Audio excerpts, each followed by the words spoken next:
It's me, Petros Papadakis, from the Petros and Money Show. If you're watching this, it means you're watching the stream of our special St. Patrick's Day show from Hollywood Park Casino in Inglewood. We're gonna cheat the snakes into the sea, 3 to 6:30. Lots of giveaways. Stay tuned. 9, 8, 7, 6, 5, 4, 3, 2, 1. Launch.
And I said, I got to be honest, when I walked in, it very much reminded me, just seeing my father and Mr. McKim sitting here 30 minutes ago, it reminded me of the very early Petros and Money remote shows at the Hooters. And that's all I said.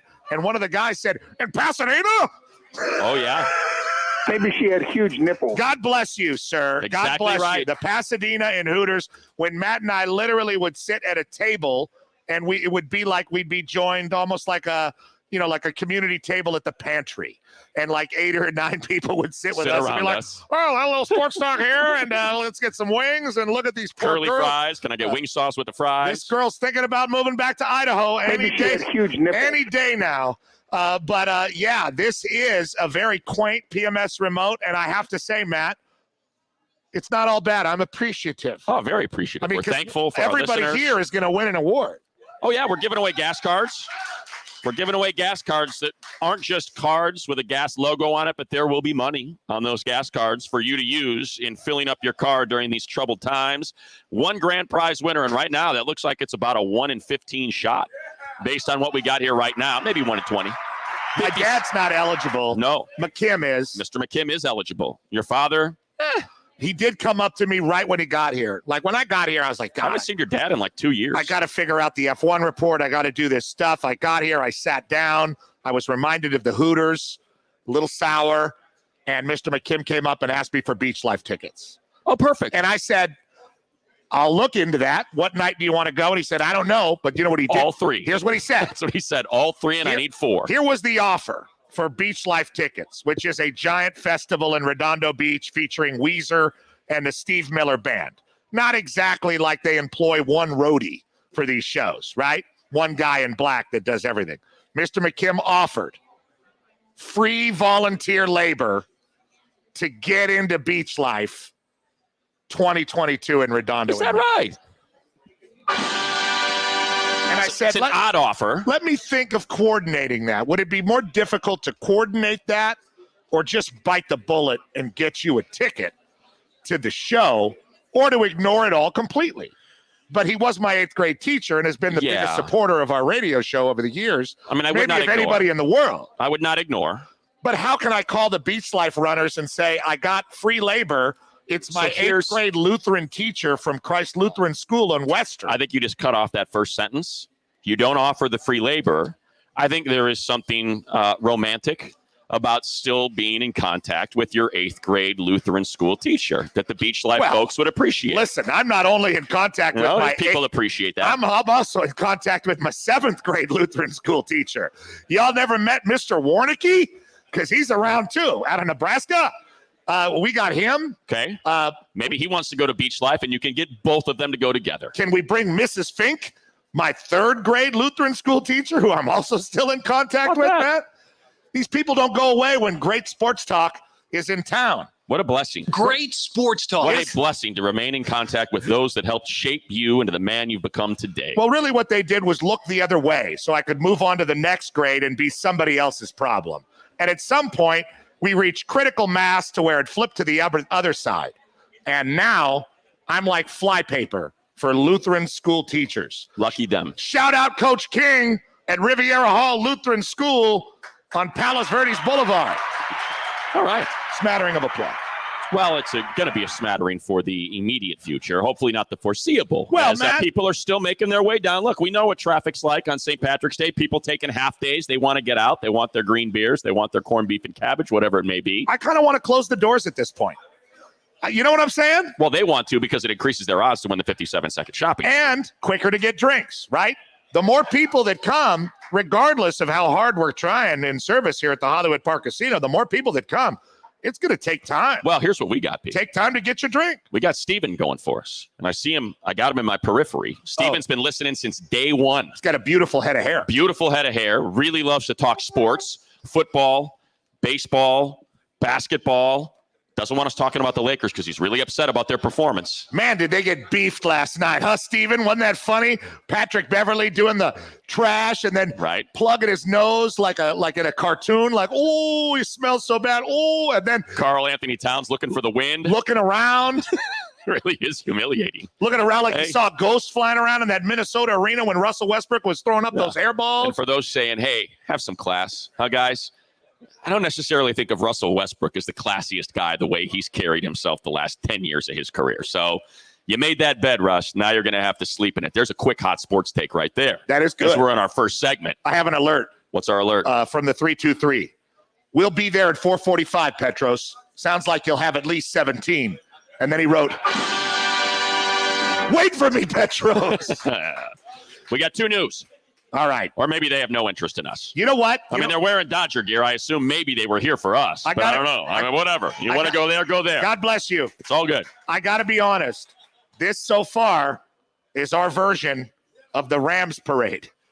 Now, I don't know what we've won. We had Khalil Mack on, and, the Matt's won something, That's what he and that guy, Steven, were talking about. That's right. They were talking about how the Chargers won the offseason. Won the offseason so far. So huge win. You get a trophy for that. When you win the offseason, I guess this is our version of, like, the Rams parade. Don't forget, you want to see what the Rams parade looks like at Hollywood Park Casino. Right here, Petros brother, Money, on St. Patrick's Day. YouTube.com, AM 570 LA Sports Channel. I'm looking at it right now. We need to get that viewership up. And we failed to alert all of you, and I'm doing it right now. Did you do it on the Twitter machine? I will do that right it should now. be on there. We're really organized for this event, but I have to say, it's not like Matt and I were looking at this event like one of these tournament games, survive and advance, but maybe we're kind of leaning in that direction. We were, but now that we're here, now and that we we've have had these T-shirts. Landscaper Coleman, who's been listening to us since day one, driving around the west side, Coming around. hearing something so damn funny that he picks up the phone and calls his pal and says, "Did you hear that?" And they go, "Yeah, I heard that." Oh, God they get bless you, excited. bro. We love you, Coleman. Yeah, and Exactly they brought that poor unsuspecting female. You know what? They got a couple drinks on the table. All's going to be fine. Yeah, Just like she's 15 minutes. it's only- Give it 15 minutes. You'll love us. Only 3 hours and 15 more minutes of great sports talk, dear. Hunker Great down. sports talk. This is going to be great. Next up, we're going to have the Chargers GM. Oh, no, next hour. Next hour. Next up, we're going to have David Vassay to throw a party for the Dodgers, and Freddie Freeman and his fabulous bat coming back to Southern California as predicted by the Petros and Money Show and David Vassay. So we'll have that in the next hour. We have Don McClain in the midst of all these tournament games as we get ready for UCLA to tip off. Remember, you are going to hear that game, UCLA versus Akron, on your home of the Bruins, AM 570 LA Sports. If you can't find your way to a radio at that time because you're out drinking, because it's St. Patrick's Day, or maybe you're having a great time here at the Hollywood Park Casino, go ahead and get that iHeart Radio app because you'll be able to hear that game right there. And remember, tomorrow, it is going to be a sliver of a Petros and Money show. If at all. Like a budding lunch meat, thin sliver of that sandwich between the Dodgers and the Clippers game. It is the first Dodgers game of the Cactus League season. It'll be at 1. We'll have pregame at 12:30. No doubt a ton of excitement out there at Glendale at Camelback Ranch. Who's back? Camelback with the Freddie Freeman signing. Very excited to have that set of chompers in Los Angeles playing for the Dodgers. It's the best set of teeth we have seen in LA since. I mean, Baron Davis didn't have those when he was a Clipper. I think he was or did he? Yeah. So it's since Baron Davis. Since Baron Davis. We have not seen a set of chompers like what Freddie Freeman's got going. Are we positives that Freddie Freeman's teeth are genetically advanced by somebody like Dr. Cunning? I think they may be real. I think we're going to have to ask him. Or we're going to have to ask Dave. That's kind of embarrassing. You think right? so? Has anybody ever asked anybody on the radio if their teeth are real? Well, not if they're real. Just say, "Hey, man, you got a hell of a smile." Is that from your mom's side or your dad's side? Hey, 2 more in the house. Hey, now. Dig these choppers. These choppers can't be beat. Corn on the cob is our favorite thing to eat. Freddie Freeman. Yeah, there it is. Do we know? Oh, no. They're not here for us. They're not here for us. He wants a drink. He wants a drink. No, he's coming. He wants a drink. That was a really weird symbol. He looked at us. He's with his girl, and he was like, I was like, what does that mean? I don't know what he's telling us right now. Check us out on YouTube. That's the motion he made. We are live on YouTube. All right, let's get this thing going. Usually we have a little dissertation to start the show when we have a remote because there's a lot of people usually. We have to calm the unruly crowd. This seems a little bit more like the Lake Wobegon tales. So either way, we're going to do it and get things off the ground. So let's play some Inglewood type music. Because Matt, the last time we were here, I almost feel like it took us so long to get here with the traffic Super Bowl thing. and everything was regulated and we had to go through security. Aftermath really of the Super Bowl in the Inglewood NFL offseason wasteland of the city of Campeones. We got hotel construction. That's really our only obstruction is hotel construction. Hotel construction, Clippers construction. Oh, yeah. We've come back to the Hollywood Park Casino since our Mark Sanchez Mezcal Marathon in February. And who can forget that, Wacko? Wacko had full COVID. He was just sitting there. Full-blown COVID. FBC. And we forgot to bring our own championship belts. Oh, In retrospect, I'm glad we did it. that's a McCarr. Mine too. That listener, Solo Sports, maybe we can run out there, Thank you, Solo. gave us the last time we were here. We've also brought along great prizes, Matt. We have the 57-second shopping spree to the Dodgers Clubhouse store. That'll be given away to one lucky grand prize winner. And we also have all those gas cards, not to mention tickets to the iHeart Music Awards lineup to be determined. I will look it up right now. Yeah, you will. We also have a rare PMS holiday show. Usually, we make our own self-manufactured holidays, like Kelly Slater's Fake Wave. That's right. But today, like a Cinco de Mayo weekday PMS remote adventure, we've got it going on. And you can watch the whole thing on YouTube. There go 2 sliders right there, Matt. Whoa, $5 a pop. And those are big sliders. Maybe those are the Wagyu burgers. And even though the tournament is raging on multiple networks, and UCLA is 3+ hours away from taking the floor in Portland for our Irish friend and coach, Mick Cronin, we have a well-tempered, measured, great sports talk radio show. Great sports talk. A well-rounded carousel tour of the international and local sports scene, Matt. We will celebrate the perfect smile and the round-headed children of Freddie Freeman, of course. Smile. Smile. Why do you guys keep playing that? Okay. Why do you keep playing Smile when you bring me on? Freddie, did your kids get your beautiful set of teeth? You know, we can work this. Is it your mom or your dad? Who's got that smile? Who's got that $1 million smile? Is it the Freeman or is it your mom? Is your grandma a mule? Right? Oh, I don't know if I would necessarily word it like that. Play it again. We will talk football with Tom Telesco. Foosball. And that will be filmed. There will be a camera crew that makes its way in here. There's already a camera. There will be more cameras. It's going to be a boom, We got to get some extras, like Yes. the Best Damn Sports Show. right? Step and repeat. He doesn't even know how to hold a boom. We will cover the tournament with Don McClain, our BFF, at 5 o'clock. Gonzaga check. Gonzaga check is 72-58. Gonzaga pulling away. We will have an F1 report as the season starts in Bahrain this weekend. Big breaking news on the F1 circuit this morning. Real content, real sports, and the real new wave Real. on PMS today. Real. And quickly, I don't have the I do not have the lineup. It does not appear as though there is a lineup. The for iHeart Music Awards? Festival. I just know that it will be. It's going to be awesome. I'm checking the countdown clock. It is Kesha's in playing. 190 days, 3 hours, 41 minutes, and 13 seconds. Time check.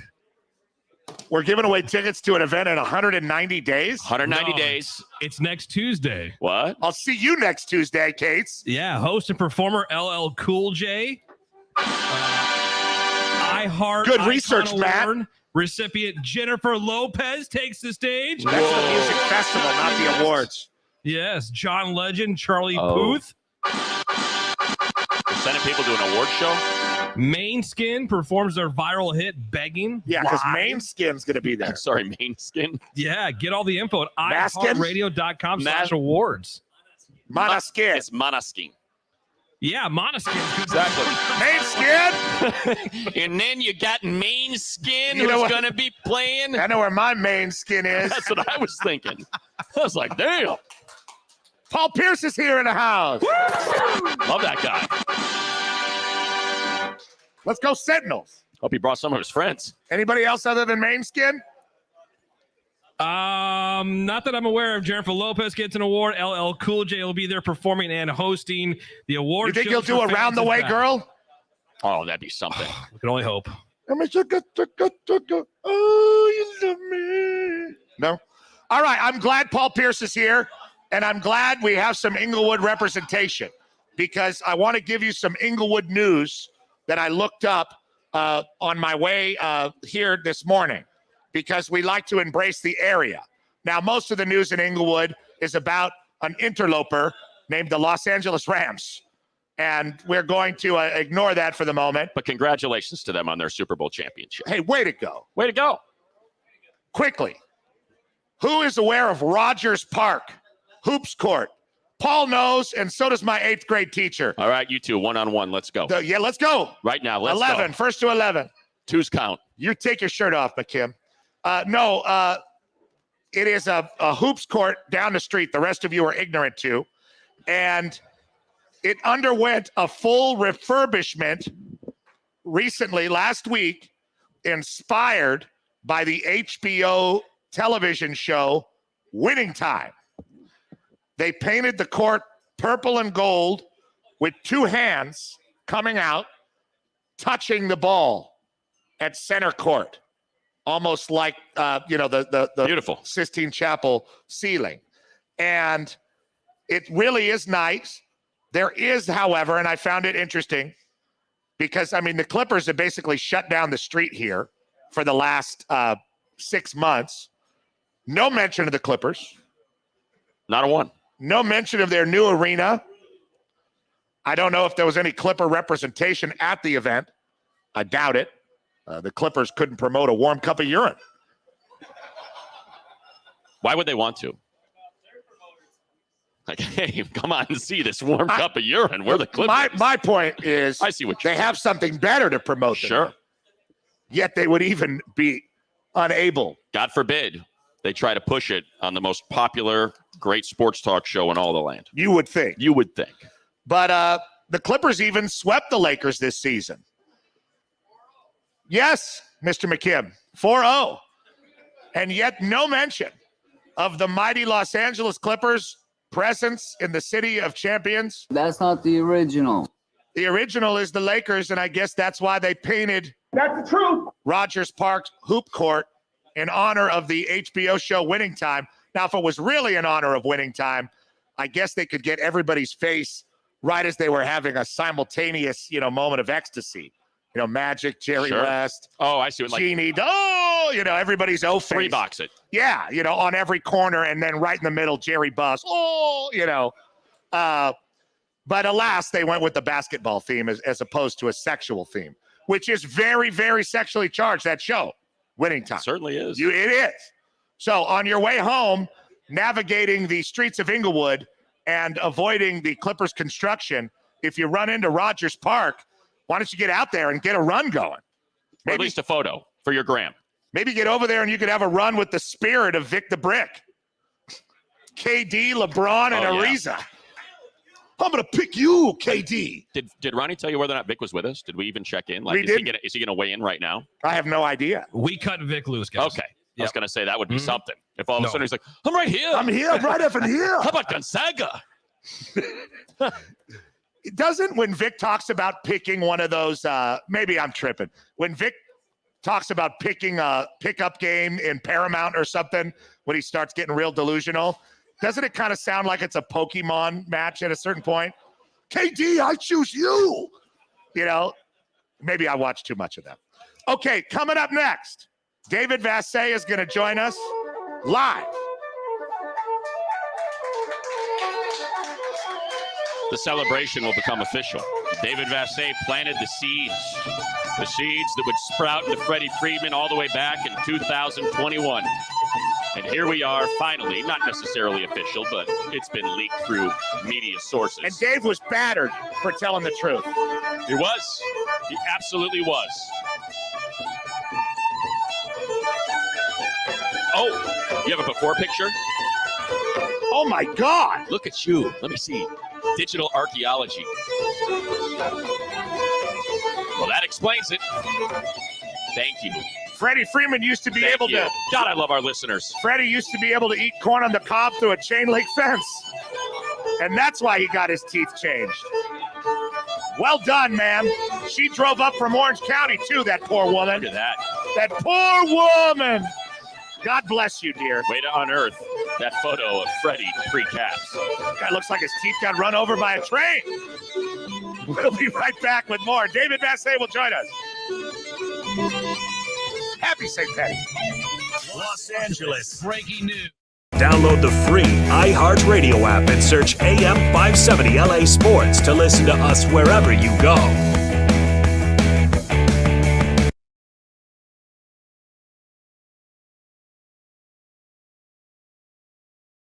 Don't move. Stand not amazed, like you just heard the cry of the banshee. Special Irish Petros and Buddy show will return on this stream, live from the Hollywood Park Casino in Inglewood. Hey, we're the guys from Dodgers Nation, and we listen to Dodger Baseball on AM 570 LA Sports. Download the free iHeartRadio app today to listen.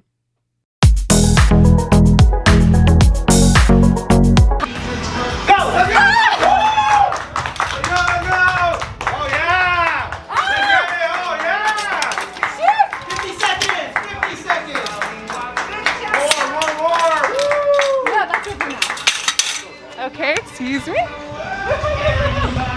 seconds! 40 seconds!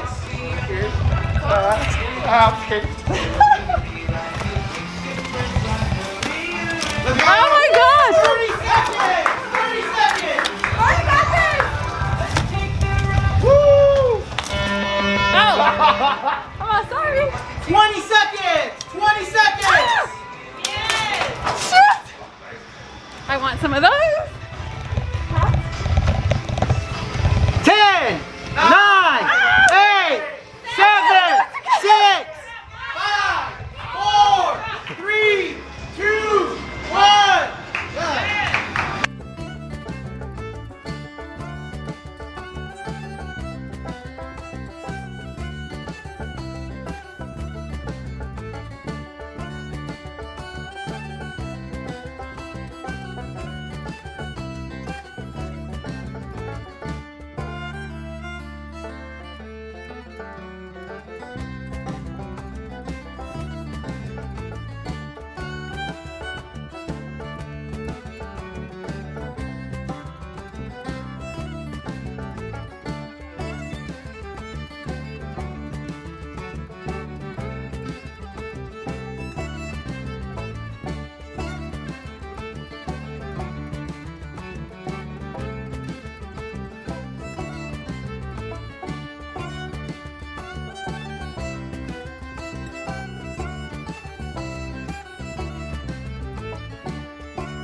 The iHeart Music Awards coming to Fox this Tuesday. Host and performer LL Cool J performs a massive medley of his biggest hits. iHeart Radio Icon Award recipient Jennifer Lopez will take the stage with a performance not to be missed and a can't-miss collaboration between John Legend and Charlie Puth.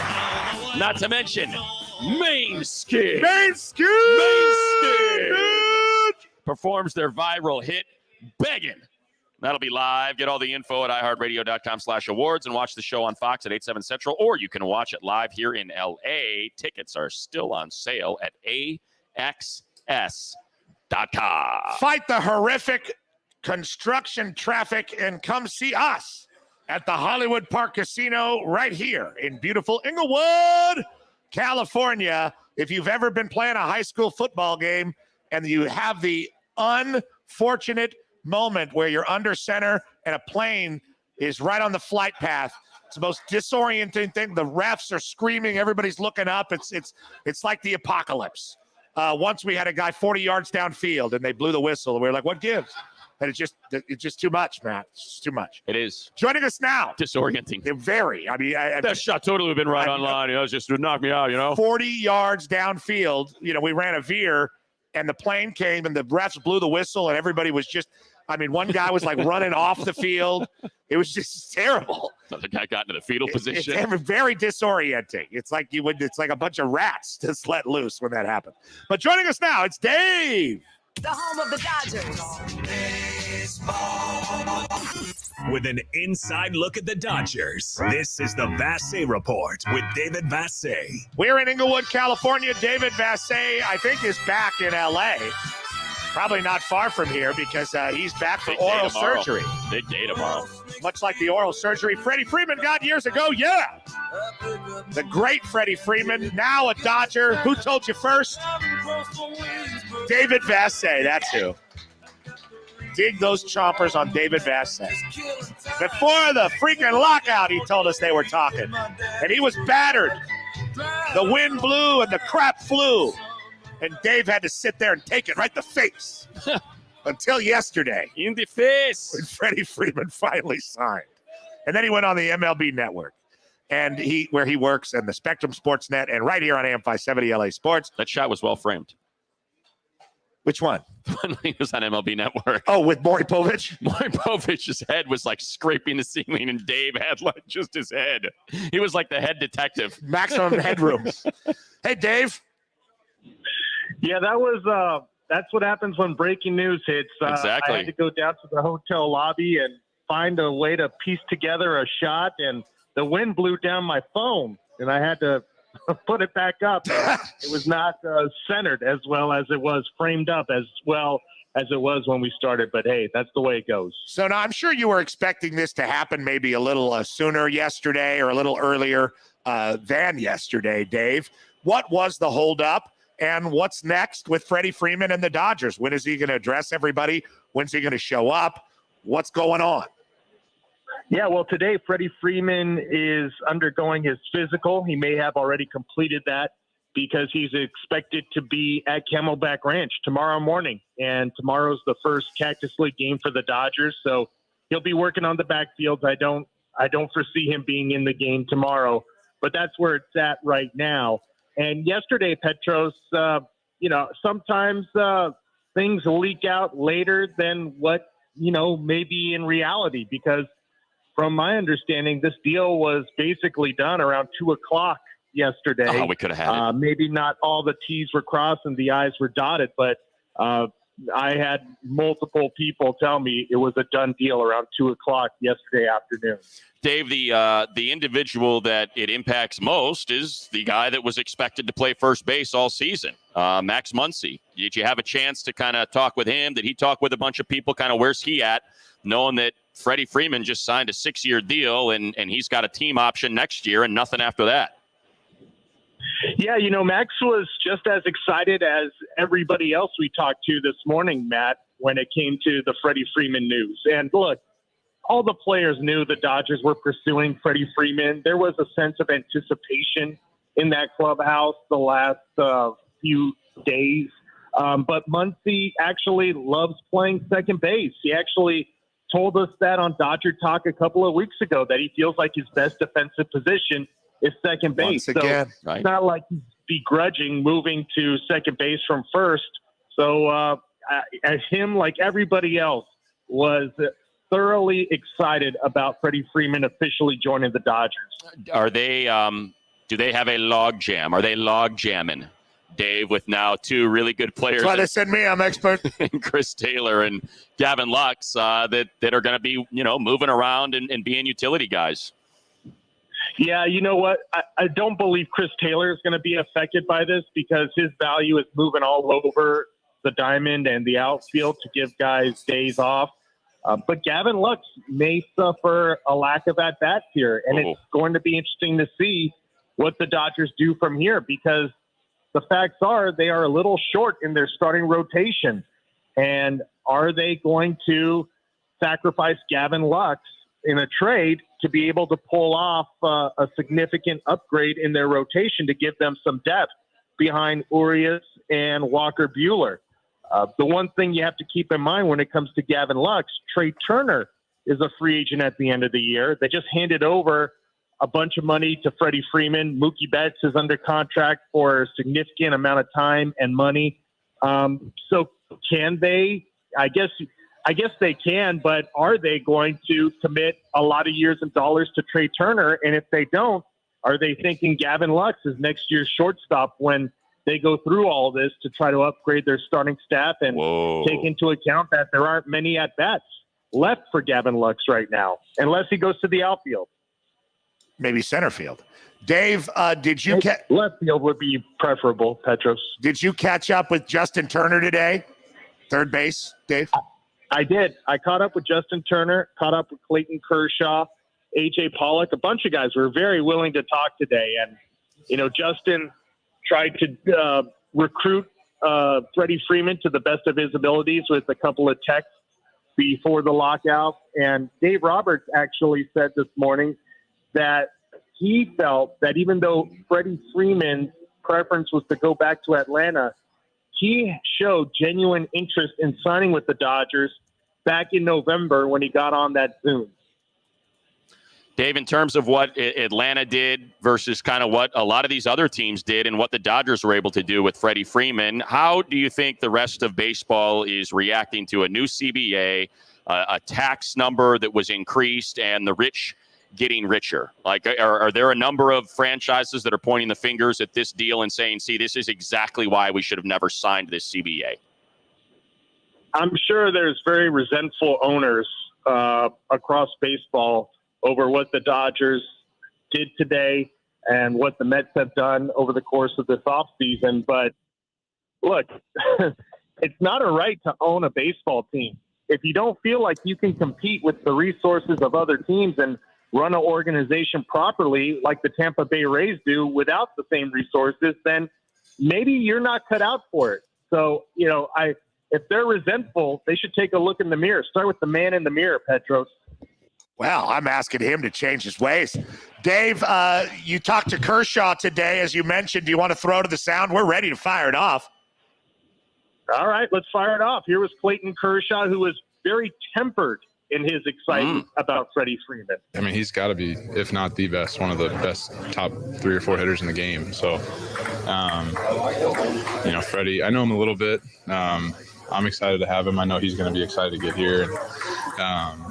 He's kind of got the personality that'll fit into any clubhouse, and that's good. We got a position player lineup of all-stars, so that's good. But that doesn't mean you're going to win. So we got to work together and come together as a team, because there is some things about culture and chemistry and things like that you have to work on. So we can't just assume that because we got 9 of the best players in the game running out there every day that we're going to win. So we got to work on that, and we will. And we'll be good at it. How did you find out about this? Just like everybody else, Twitters. Did you talk to him at all during the process? No, I didn't. I didn't. What you were just talking about, the culture that you guys established here, is that why he's a good fit? Because he doesn't take anything for granted either? Culture is a funny thing to describe. I mean, the way I describe it with us is that everybody you do whatever you want, but at the end of the day, you better do what you have to do to win the game. And so whatever that means, for some people, it means a lot different than other people. And but at the end of the day, the common goal here is to win, and to win every day, and to win the last game of the year. And Freddie's been through that. He's done that, obviously, and he's really good at doing it too. So we're excited to have him, and man, he's good. Man, he's good. Yeah. Yeah, and I thought what Clayton said right there is 100% accurate, guys. You just because they have the best lineup in baseball doesn't mean automatically they have a ticket to the World Series. We have seen very talented Dodger teams come up short over the course of the last 10 years. You know what I don't get, though, Dave? And I mean this sincerely. I'm not just being a smartass here. Like, it's basically a one-on-one game. I mean, it's batter versus pitcher. Like, how much chemistry do you need to have? It's not football. It's not basketball. You don't have to have guys. Same reason they don't want Trevor Bauer around. You know? I mean, I guess there's, you don't want bad vibes, but like, do you really need to like find some chemistry with Freddie Freeman in order for it to be successful? And does that really take a while? Actually, it is on the surface a one-on-one game. It's you against the pitcher, and nobody else is really going to help you. Unless you're the Astros with some buzzers. But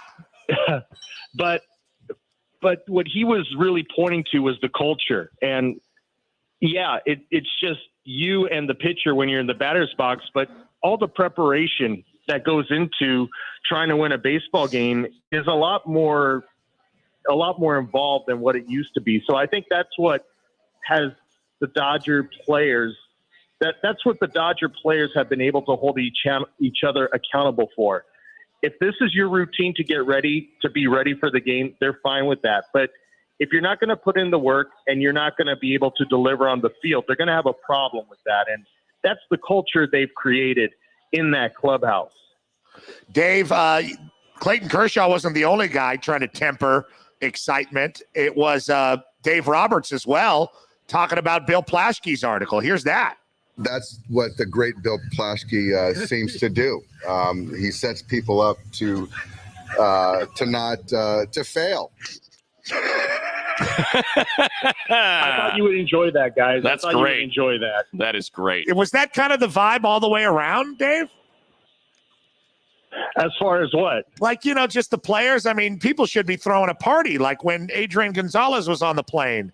I mean, should people be more excited about this, or did it just take too long? And that whole period of anticipation made the wedding night a little bit of an impotent endeavor? No, Petros, everybody was ecstatic. I thought Clayton had a really tempered approach to it because he has a lot of respect for the game and knows that just because you have a great offseason doesn't mean you're going to win a world championship. And Dave Roberts was ecstatic and joking around about Bill Plaschke. Every other guy that we talked to today was ecstatic as well. So no, there was a big celebration today, and it started yesterday. I felt the buzz coming out of the food room at Camelback Ranch, where all the players were eating after their workout. There was something tangible of a buzz mid-afternoon yesterday around the camp. Who was playing ping pong in that clip with Kershaw? No idea. How often are people playing ping pong? Focused. I get distracted It's a brand easily. new ping pong table. Oh, really? Ping pong table with a Dodger logo on it. Brand new ping pong table. How about that? In the clubhouse. Yeah. I mean, I can't believe they had the money to do it after paying Freeman. Dave, do you want to play the Justin Turner interview right now? Yeah, I feel like I have to prove to you that people were excited, Petros. Perfect. So here's Justin Turner. Just your reaction. I mean, we saw you and Trey tweeting the eye emoji. Are you as excited as it seems the fan base in Los Angeles is that you're getting another MVP? Yeah, I think excited is probably an understatement. Obviously, there's been a lot of build-up and a lot of talk and a lot of anticipation as to what was going to happen. And to finally see it go down and be official last night was... I slept really good. Yeah, it was good. Well, what does Freddie Freeman bring? Just the total package. Can you describe why everybody's so excited? A professional guy, a professional hitter, a good defender, someone that is just going to I feel like come right into this clubhouse and fit right in and make this team even more dynamic. You've been part of a group of players that have accomplished a lot with this team. When you add another high caliber player, does it even faze you, or at this point when you look around this clubhouse? I don't think it changes how we have to go about things. One of the things I love most about baseball is it doesn't matter what it says on paper. You still got to go out and play the game. So, it obviously is an outstanding addition on paper, but, we still got a lot of work in front of us and got to go out and play every night and do the little things to win ball games. So. Was that excited enough for you, Petros? Raging boners. Yes, Dave. Everybody's It was geeked. 8 a.m, Petros. 8 a.m. Baseball players had to wake up for photo day today. Oh, they're not used to that. They don't have a lot of energy. No, you're right about that. Hey, Dave, you want to take a stab at the minutia? No. Do you want to guess the lineup? How do you think this thing shakes out? Yeah, I was Guess writing the down lineup. some lineups today. I definitely believe that Freddie Freeman will be hitting either second or third behind Mookie Betts or behind Trey Turner, depending on how it goes. All right, I'll be definitive. I'll get off the fence. Here we go. Let's go. Trey Turner leading off. Freddie Freeman hitting second. Mookie Betts hitting third. Cody Bellinger hitting cleanup. Will Smith hitting behind him. Justin Turner behind Will Smith. Chris Taylor when he's in there, and Pollock. Am I missing anybody? Muncy. Muncy's hurt right now. Muncy would be hitting fifth or sixth. So then if he hits fifth, does that mean Turner hits seventh? Yeah. Wow. I would say Turner's going to be down in the order this year. Sorry, Chipmunk. This guy's got a hell of a set of teeth. All right, Dave. Is there anything else that you have to add before you go under the knife tomorrow? Speaking of teeth. One thing to add, first Cactus League game tomorrow. Our pregame show starts at 12:30. Had a conversation with Cody Bellinger today that you will hear before first pitch tomorrow. Wonderful. Excellent work, Dave, and we cannot thank you enough, and the listeners are thrilled because part of the reason that there was tempered excitement when Freddie Freeman signed is because everybody knew it was going to happen way back before Christmas, Dave. Because of you, Dave, and your excellent reporting ability. Secret. Yes, you did a great job, Thank you guys Dave. for the support. Are you going under, Dave, or are you going local anesthetic? What are we doing tomorrow? They're just going to put his head out. Oh, no. They're just putting out his head. Under. I'm going under. They're just going to put his head. They're just going to numb his head. That's right.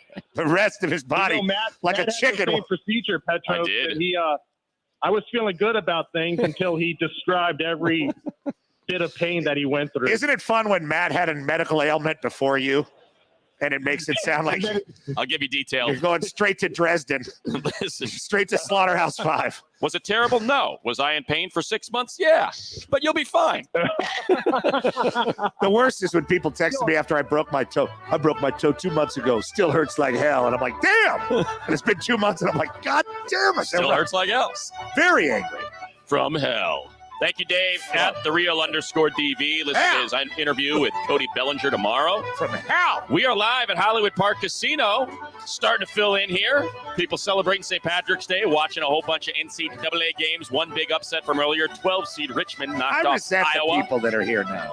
Why? I like the people that were here earlier. Well, we've only added like 3 people. I resent them for their front runner nature. Front runner, it's You guys are 350. front runners. It's 350. Oh, like you ever heard about Longwood before today. We're in Inglewood for the second time in the last 16 years. And the second time in the last month. Right? We'll be back with more great sports talk, also live on YouTube. Great sports talk. Check out our awesome T-shirts. And Come see dig us. these chompers.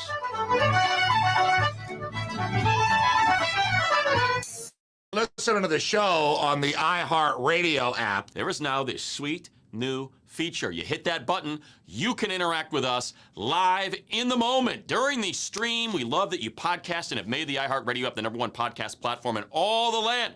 And we appreciate you procuring our podcast there. But moving forward, hit that button. Interact with us. Dodgers baseball is on the air, and on your phone. Stream all the games on the iHeartRadio app and get all our exclusive Dodger podcasts as well. Just listen to AM 570 LA Sports every game, all season long. Do you feel like becoming a dad can help you in every other part of your life? Just put things in perspective? It puts things in perspective, you realize how selfish you really are as a person until you have a baby, and you're like, oh man, this is really the only thing that matters right now. And so it's been amazing, and couldn't be happier. That might be the best shoulder workout, right? Holding the baby. She's actually she's getting too big already, man. But before, when she was a newborn, I had her in my right arm. It was a good scap workout every day. So, yeah, extra workout with her. Do you have like a group of guys you've been training with?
We now have an updated prize list, P, of all the things we'll be giving away. If you come down to see us here at Hollywood Park Casino between now and 6:30, our grand prize, 57-second shopping spree to the Dodgers Clubhouse store. That'll be given away. We have 3 pairs of iHeart Music Award tickets to give away, live performances, including a medley from LL Cool J and Main Skin. Main Skin in the house. We have 2 $50 gas cards. We have 1 pair of Kings tickets. You'll be king for a day. Everybody here is going to win. Right? Like, if you don't win, you're a real loser. You're like the one guy that got out of Saving Private Ryan without taking a bullet. Like, if you are more likely to win a prize than not.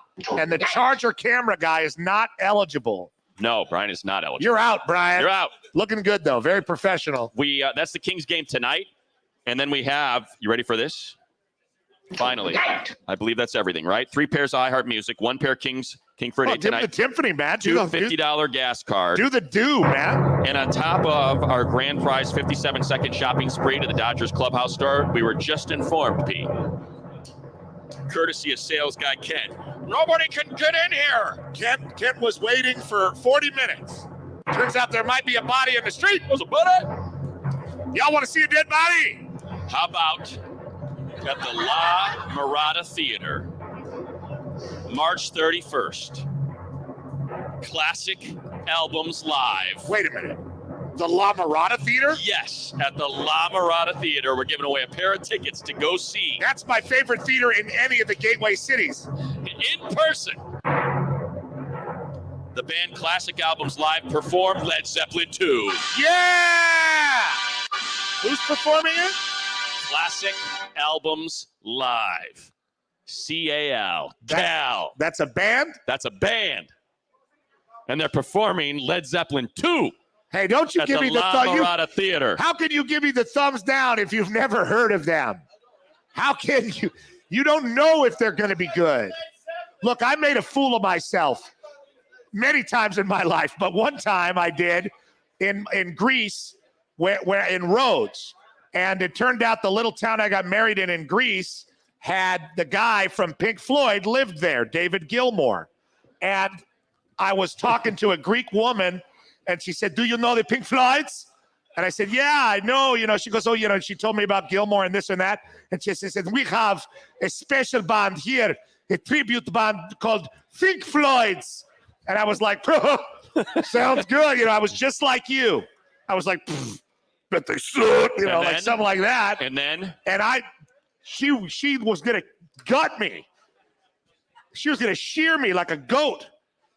You can't yell about a tribute band unless you see them, lest you have never seen Sticky Fingers. That guy does a better Mick Jagger than Mick. I'm going to see Pretzel Logic tomorrow night. The Steely Dan cover band. How about that?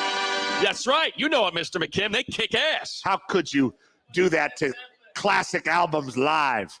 What if one night they do Led Zeppelin, then the next night they do Tragic Kingdom by...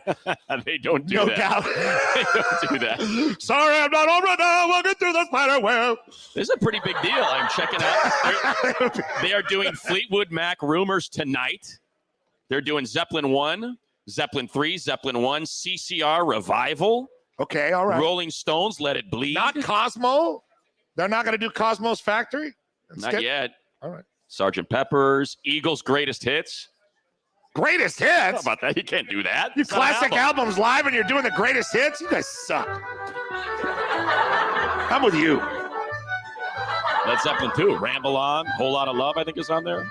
That's the one with the dirigible that's exploding on the cover. Tonight. If I remember right. Loked After Dark. Oh, can you imagine? Your dad would be so excited. Doing it after dark.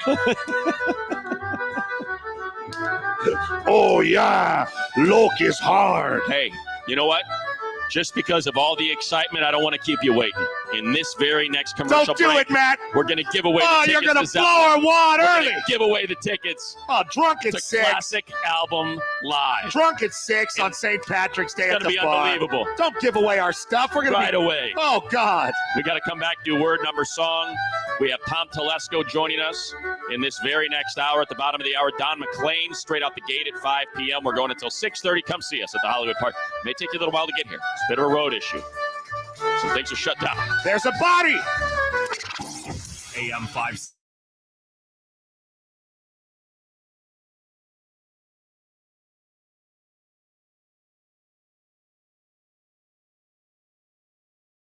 Stay tuned. We'll be right back here on AM 570 LA Sports.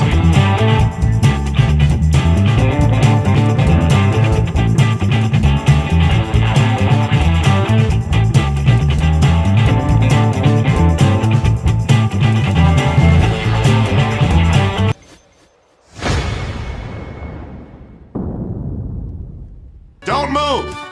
Stand not amazed, like you just heard the cry of the banshee. Special Irish Petros and Buddy Show will return on this stream, live from the Hollywood Park Casino in Inglewood. Mick Cronin is our guest, and let us know if you don't like the seating, Coach. We'll throw a Twitter tantrum for you. Just let us know on the DL. We'll go crazy. We'll act like idiots. We have no dignity. Yeah, it doesn't matter. Because you could be say we were a 2 seed. Well, in your second game, you're playing a 7 that has 2 NBA players on their team. That happened to me at Cincinnati. I had to play against the Martin twins at Nevada, and they're both still in the NBA playing great. And they're on a 7 seed, so you just never know. I mean, it's all matchups. Everybody's a good team. Don't you guys love when people? I don't know. I don't know if you have any like basketball analysts on, and this team's good enough to win a game. This team, everybody's good enough to win a game. They're in the NCAA tournament. There are no bad teams. So, hey, you better play well, because if you have an off night, you're going home. So we got to keep our eye on the prize. That's all I worry about.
It is not what happens to you, unless you're dead out on Century, but how you react that matters.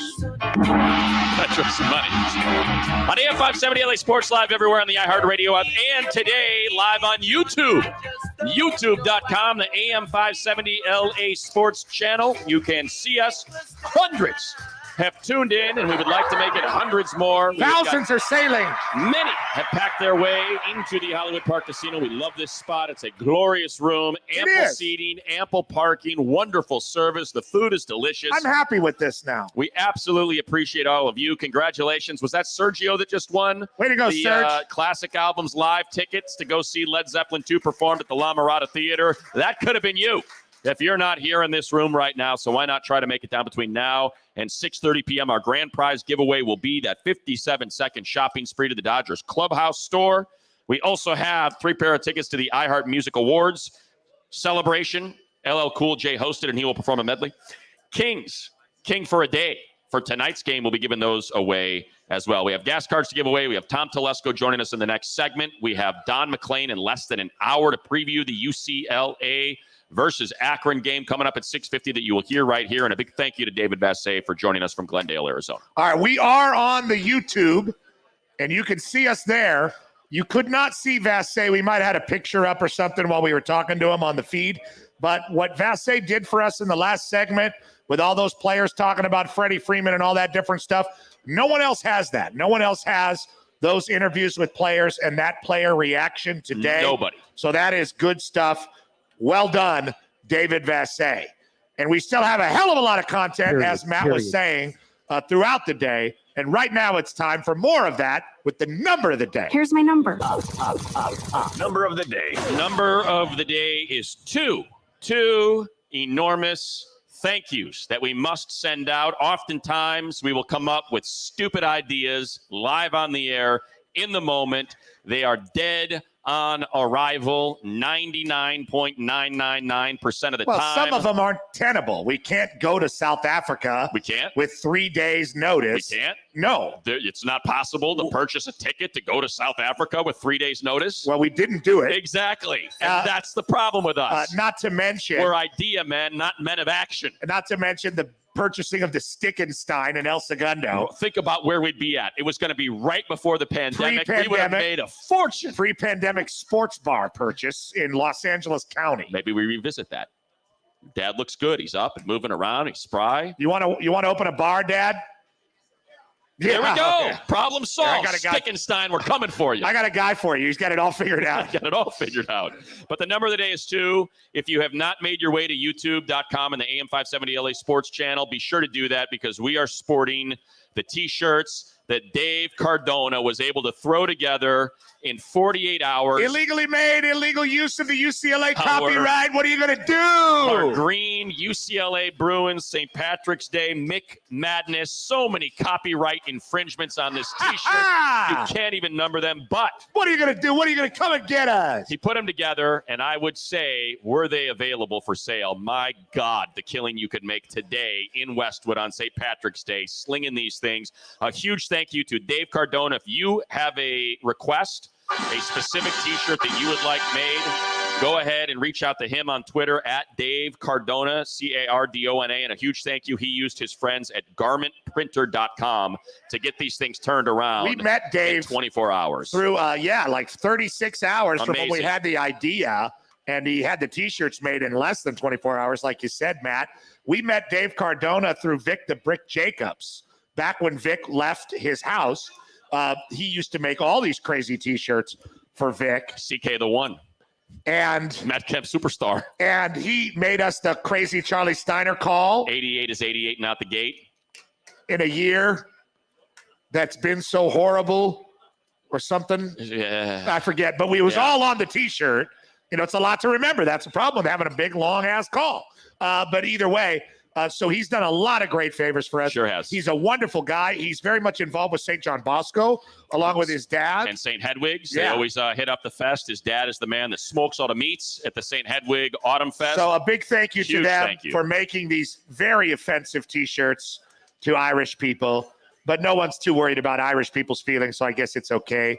Like you could make potato famine jokes. You could do the accent. Yeah, like a fool. but nobody cares. Look at this guy. He looks like a leprechaun. Like no one's going to come it. get you. It is garmentprinter.com. If I did that about some other, I'd be in big trouble. But you could be like, how was that potato famine, you my potato-eating friend? And no one says anything. Well, I mean, somebody will say something. It just won't be a huge outcry. All right, maybe nobody says anything. Nobody said nothing. At Dave Cardona, if you want your specific This is like the T-shirt Unforgiven needs at the end when no one would shoot Clint Eastwood. No one would shoot him. He was standing right there, and they wouldn't do it. Still waiting. Nobody. They're all drunk. Drunk by 6. Nobody's going to say anything about that either. Nothing's worse than being drunk and you go outside and the sun's still out and you're just like, Sweat coming down your face. What am I doing? Hungover by 8. You know who's asking himself what he's doing with his life right now? Who's that? Ben Howland. Oh, is that our word of the day? What? He hurt me with his words. The word of the day. It's an old name to you. And now it's an old name to the people of Mississippi. My bad. 7 years. He had ample time. My bad. On a day where we're wearing T-shirts commemorating UCLA's basketball coach, The replacement of his replacement. we must remember 2 coaches ago. My bad. I think it's safe to say, My bad. as a collective, that all of us liked Ben Howland more than Steve Alford. Oh, 100%. And I did not like Ben Howland. My bad. Exactly. But that says a lot about Steve Alford, who was much kinder to us than Ben Howland, yet it was so insincere it was transparent. Ben Howland was at least sincere in being an a-hole. But sometimes he liked us. Well, he liked you. I'll take it. My bad. There's a difference. He did not like Vassay. He did not like me. He did not like Tim. He did not like Chris Roberts. I don't think he even liked Don McClain. Alford doesn't like anybody that can't give him a free John Deere tractor or something. Exactly right. And Alford loves himself. But leaving Mississippi, give me back my Black Muddy River. Leaving Mississippi. Alone. Ben Howland is out My bad. as the head coach at Mississippi State after My bad. 7 seasons. Ben went 18-16 this season with the Bulldogs. 134 and 98 overall. My bad. It's over 500. I mean, congratulations. Earlier this week, they did suffer an NIT loss. My bad. So it is. That's too bad. I mean, look, we do a lot of ball washing on this show. A lot of it. And I think it's important to remember the balls that we've washed in the past. Even if they're crinkly and old, and we no longer have any products for them to freshen them. My bad. We still should remember that was once a guy. I mean, as we're wearing T-shirts with Mick Cronin's head on. We love Mick Cronin. But who knows what's going to happen to anybody? 6-year extension. That's what's going to happen. He's going to be here for a long time. Did you guys know there would be a body in Century today? I didn't anticipate that. When Ben Howland went to 3 straight Final Fours for UCLA, did you think he thought that 7 years later he'd be fired at Mississippi State or something? My bad. A decade later? It's a capricious profession. You got to be ready for that sort of thing. That's what he signed up for, P. Success is sporadic. My bad. And don't you forget it. Say a prayer for the guy on Century, and say a prayer for Ben Howland. And say a prayer for Surf Boy, wherever he is. My bad. It hurt my heart, Matt. What did? That Ben Howland got fired? Didn't hurt my heart. Such a good guy. Yeah, great guy. Everybody loved him. He had so much kindness in his heart. Oh, yeah. And did you know that Ben Howland and Roger Lodge were a backcourt? A basketball backcourt at Cerritos Junior College? Pass it, Roger. Pass it. Wow. What a pair. It. Wow. Pass it. Wow. Turbo. Wow. Turbo. Love to hang out with those two guys. Yes, Tim. In defense of Ben Howland, he was really cool after he got fired at UCLA and was an analyst for Fox Sports 1. Oh, he was. He came out all the time. Yeah. Did you get along with him, Tim? Is what Matt said accurate? Ben Howland did not like you? I don't even think he had any opinion on me, to be honest with you. Good or bad. Not aware of you, right? Not interested in becoming aware of you. My bad. Yeah, exactly. Exactly. But he liked Dave. He hated Dave. Hated Dave Vassay. What if he gets the job at Northridge or something and we're supposed to have him on? What are we going to say to him after this? What, are we going to populate our show with the head coach at Northridge regularly? It won't be the head coach at Northridge because that is Trent Johnson, who got the job full-time this week. Old friend. Yeah. I got Trent Johnson booked for Thursday, guys. Can we get him on? Just tell Vassay to give him a call. I'm sure he's got his number. What do we got going on today? Trent Johnson's the guy that dug out the Lopez twins. I got the head coach at Stanford. When he was at Stanford. Anything? Is it still chalk in the tournament? What about Richmond? Richmond knocked off Iowa. Yeah. Oh, Big Ten. No, I'm all right with that. That's the one Big Ten team. I got no problem with them losing early. What's the problem, Matt? You think Ben Howland's a little gruff? You got a How problem about with Fran God's country out there in Iowa City? Freaking chap-ass Fran McCaffrey. You think it's easy shaping those big, fleshy white boys into great basketball players? You think Fran McCaffrey's got a good time? Apparently it's not easy. Carrying Havlicek up and down the court? Got the player of the year on his team, and apparently it's not easy when you got to take on Richmond. Boris the Spider took him out. Damn right. All right, Ronnie! This is the song of the day. Drink It Up Men is the title of today's song of the day from the Dubliners, a fine Irish folk tune to celebrate St. Patrick's Day. That's racist. Remembering the bravery of St. Patrick, who led the slithering snakes out of Ireland and right into the Atlantic Ocean. Everybody knows that. Are you thinking you're going to tell that story today, Dad? And there's plenty of corned beef and cabbage to go around on the Petros and Money Show as we tip back a few pints of Guinness and kiss the Blarney Stone of great sports talk with a live St. Patty's Day remote at Hollywood Park Casino. So come hang out on a Crunchy Groove and Thursday, and don't forget to wear your green now. Yeah, that accent is wildly offensive. That's not like when Matt does an accent. I was thinking I had to retire an accent that I would regularly do. You're very good, Matt. You're very good. It depends. You're good like Hank Azaria. Ronnie, that's like gas station sushi accent. That's offensive to Irish people. Enya's on the phone and she's pissed. I don't think Enya talks. How does she do the songs? Who can say when I'm Tom Telesco, general manager of the Chargers, will join us next. Big wins in free agency. Talk about the trade for Khalil Mack to sign into J.C. Jackson and all things Bolts as they play right in the spot behind us. We are live at Hollywood Park Casino. Come see us. We'll be here till 6:30.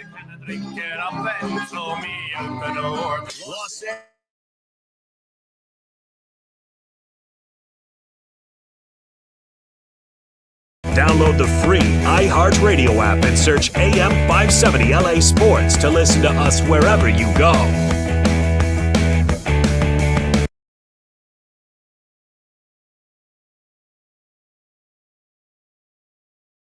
Don't move. Stand not amazed, like you just heard the cry of the Banshee. Special Irish Petros and Buddy Show will return on this stream. I'm from the Hollywood Park Casino in Inglewood. Hey, we're the guys from Dodgers Nation, and we listen to Dodger Baseball on AM 570 LA Sports. Download the free iHeartRadio app today to listen.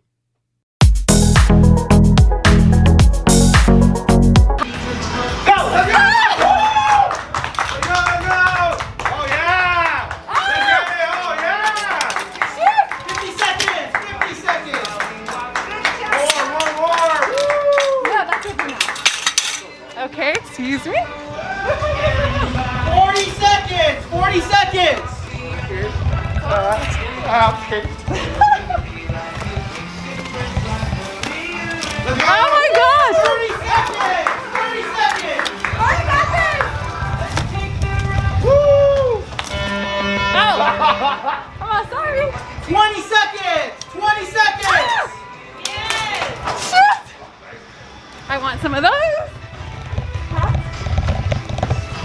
10, 9, 8, 7, 6, 5, 4, 3, 2, 1.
Live on location, Hollywood Park Casino, Inglewood. We'd love to see you. We'll be here till 6:30 p.m. We're going to UCLA pregame as UCLA and Akron gets going at 6:50 p.m. 6:30. Have your pregame. You'll hear it right here on your home of the Bruins. AM 570 LA Sports. Josh Lewin, Tracy Murray going to be on the call. The opponent that will be waiting for them after they defeat the Akrons is playing in just a couple minutes, Indiana versus St. Mary's, as it is the opening day. Well, I should say it is the first round after the first 4. Or the first 8 as it is now, I think. You just call it a victory, Matt? Oh, yeah. Calling a victory over the 6. Because how could they lose when we're wearing these T-shirts, Look right? at these T-shirts on the YouTube.com, AM 570 LA Sports channel. I'll tell you what's amazing. These T-shirts. And what the Chargers have done this offseason so far, joining us right now, the only GM that we have on consistently,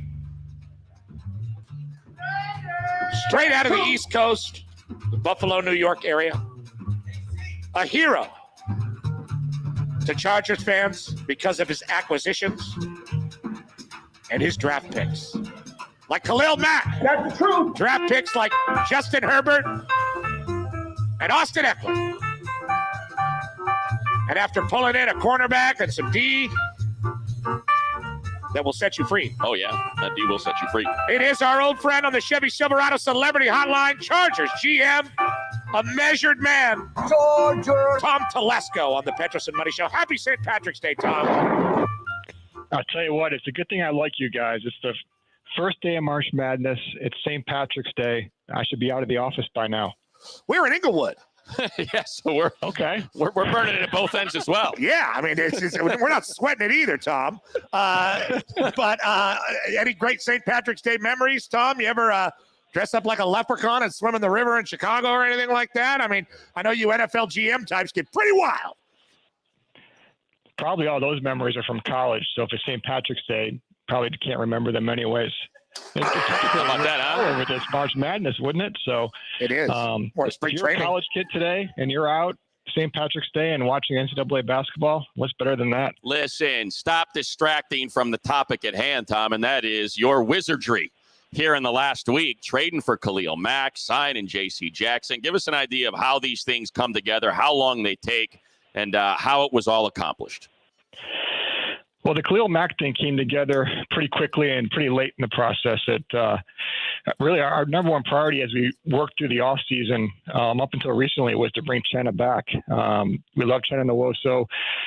Thought he'd have a bright future here, and that was our priority. But, once the Mack thing kind of came up, that started moving pretty quickly and just felt like it was something that we couldn't pass up and something we could add to the defense as a whole. But really just the complete player that he is, play opposite Joey. I mean, Joey last year faced chips and double chips and triple chips and a lot of attention. So to have somebody of Khalil's caliber on the other side, that's going to help.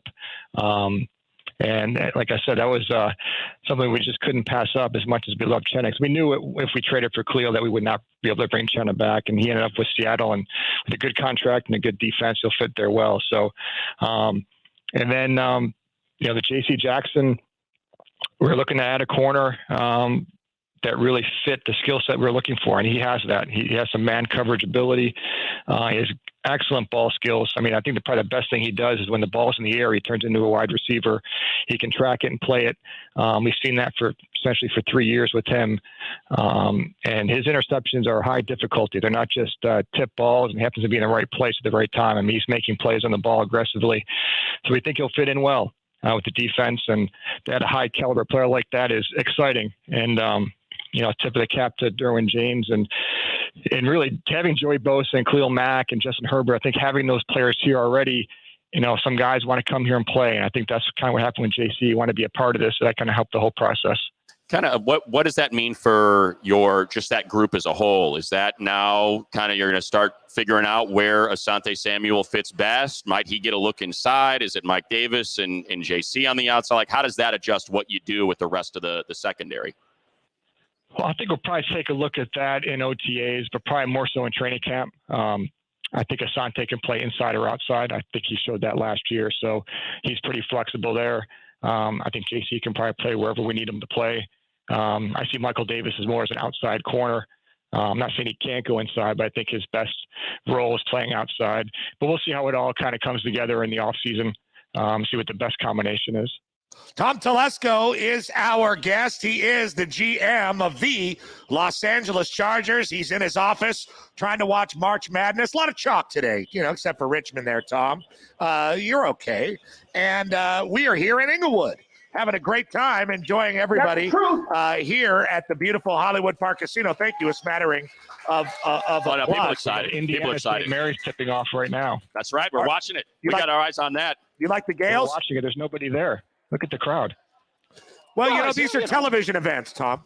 That's a They're good all at point. your location. Yeah. Oh, this place is packed. We have dozens of people here. This place is packed. Dozens and dozens of people.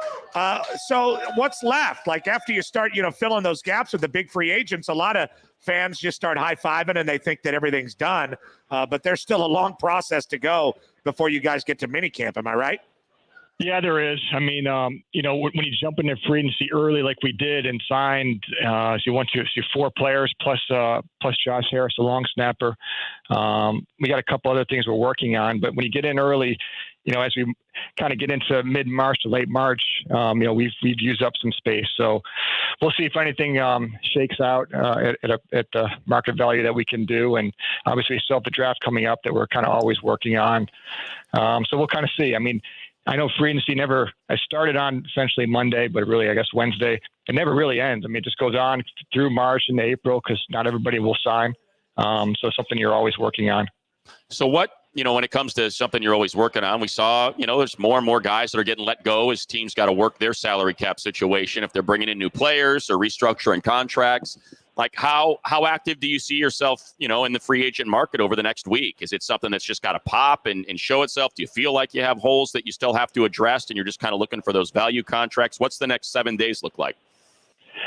Well, with our pro staff works in this every day throughout the season. So JoJo Wooden, Lewis Clark, Dennis Abraham, these guys are constantly looking at pro players. We have reports on everybody. We're constantly monitoring who could come out, who will come out, maybe some cap cuts still. Like you said, maybe some teams will release some players as they sign players.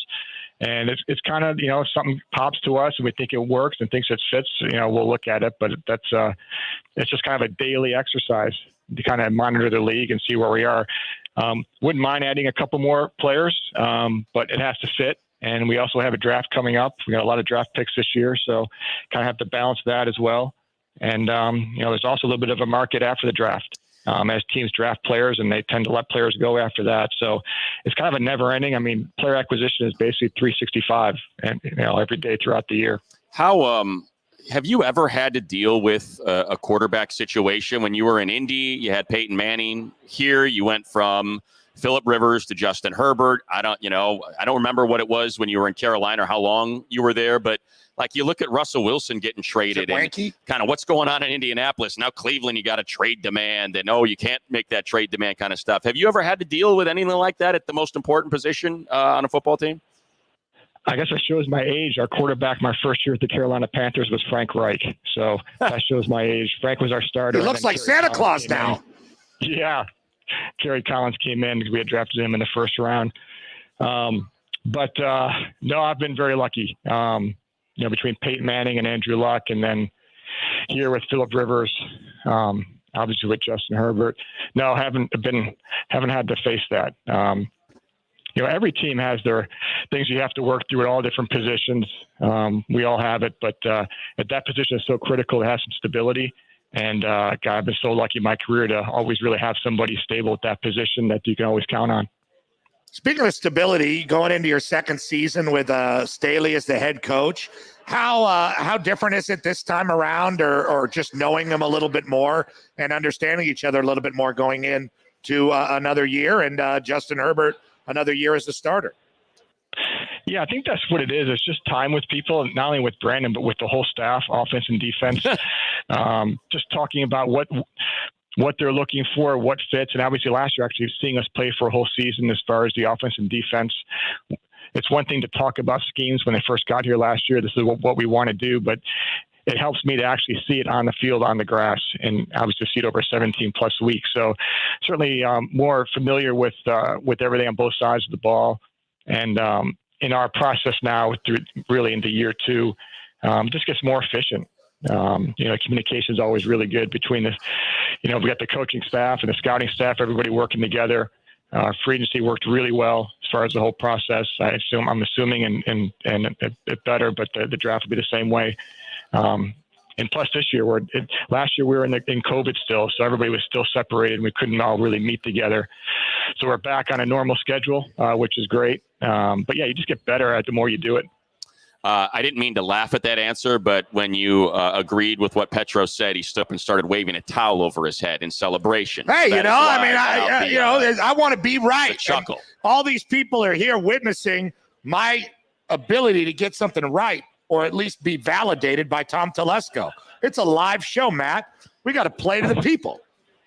Big news out there. Big news. And by the way, Tom, I don't know if you saw this come across the high-speed sports wire. We could break news. But 6 minutes ago, Adam Schefter tweeted out that the Packers are trading Pro Bowl wide receiver Davante Adams to the Las Vegas Raiders. I bet you're glad you're on with us. Not kidding.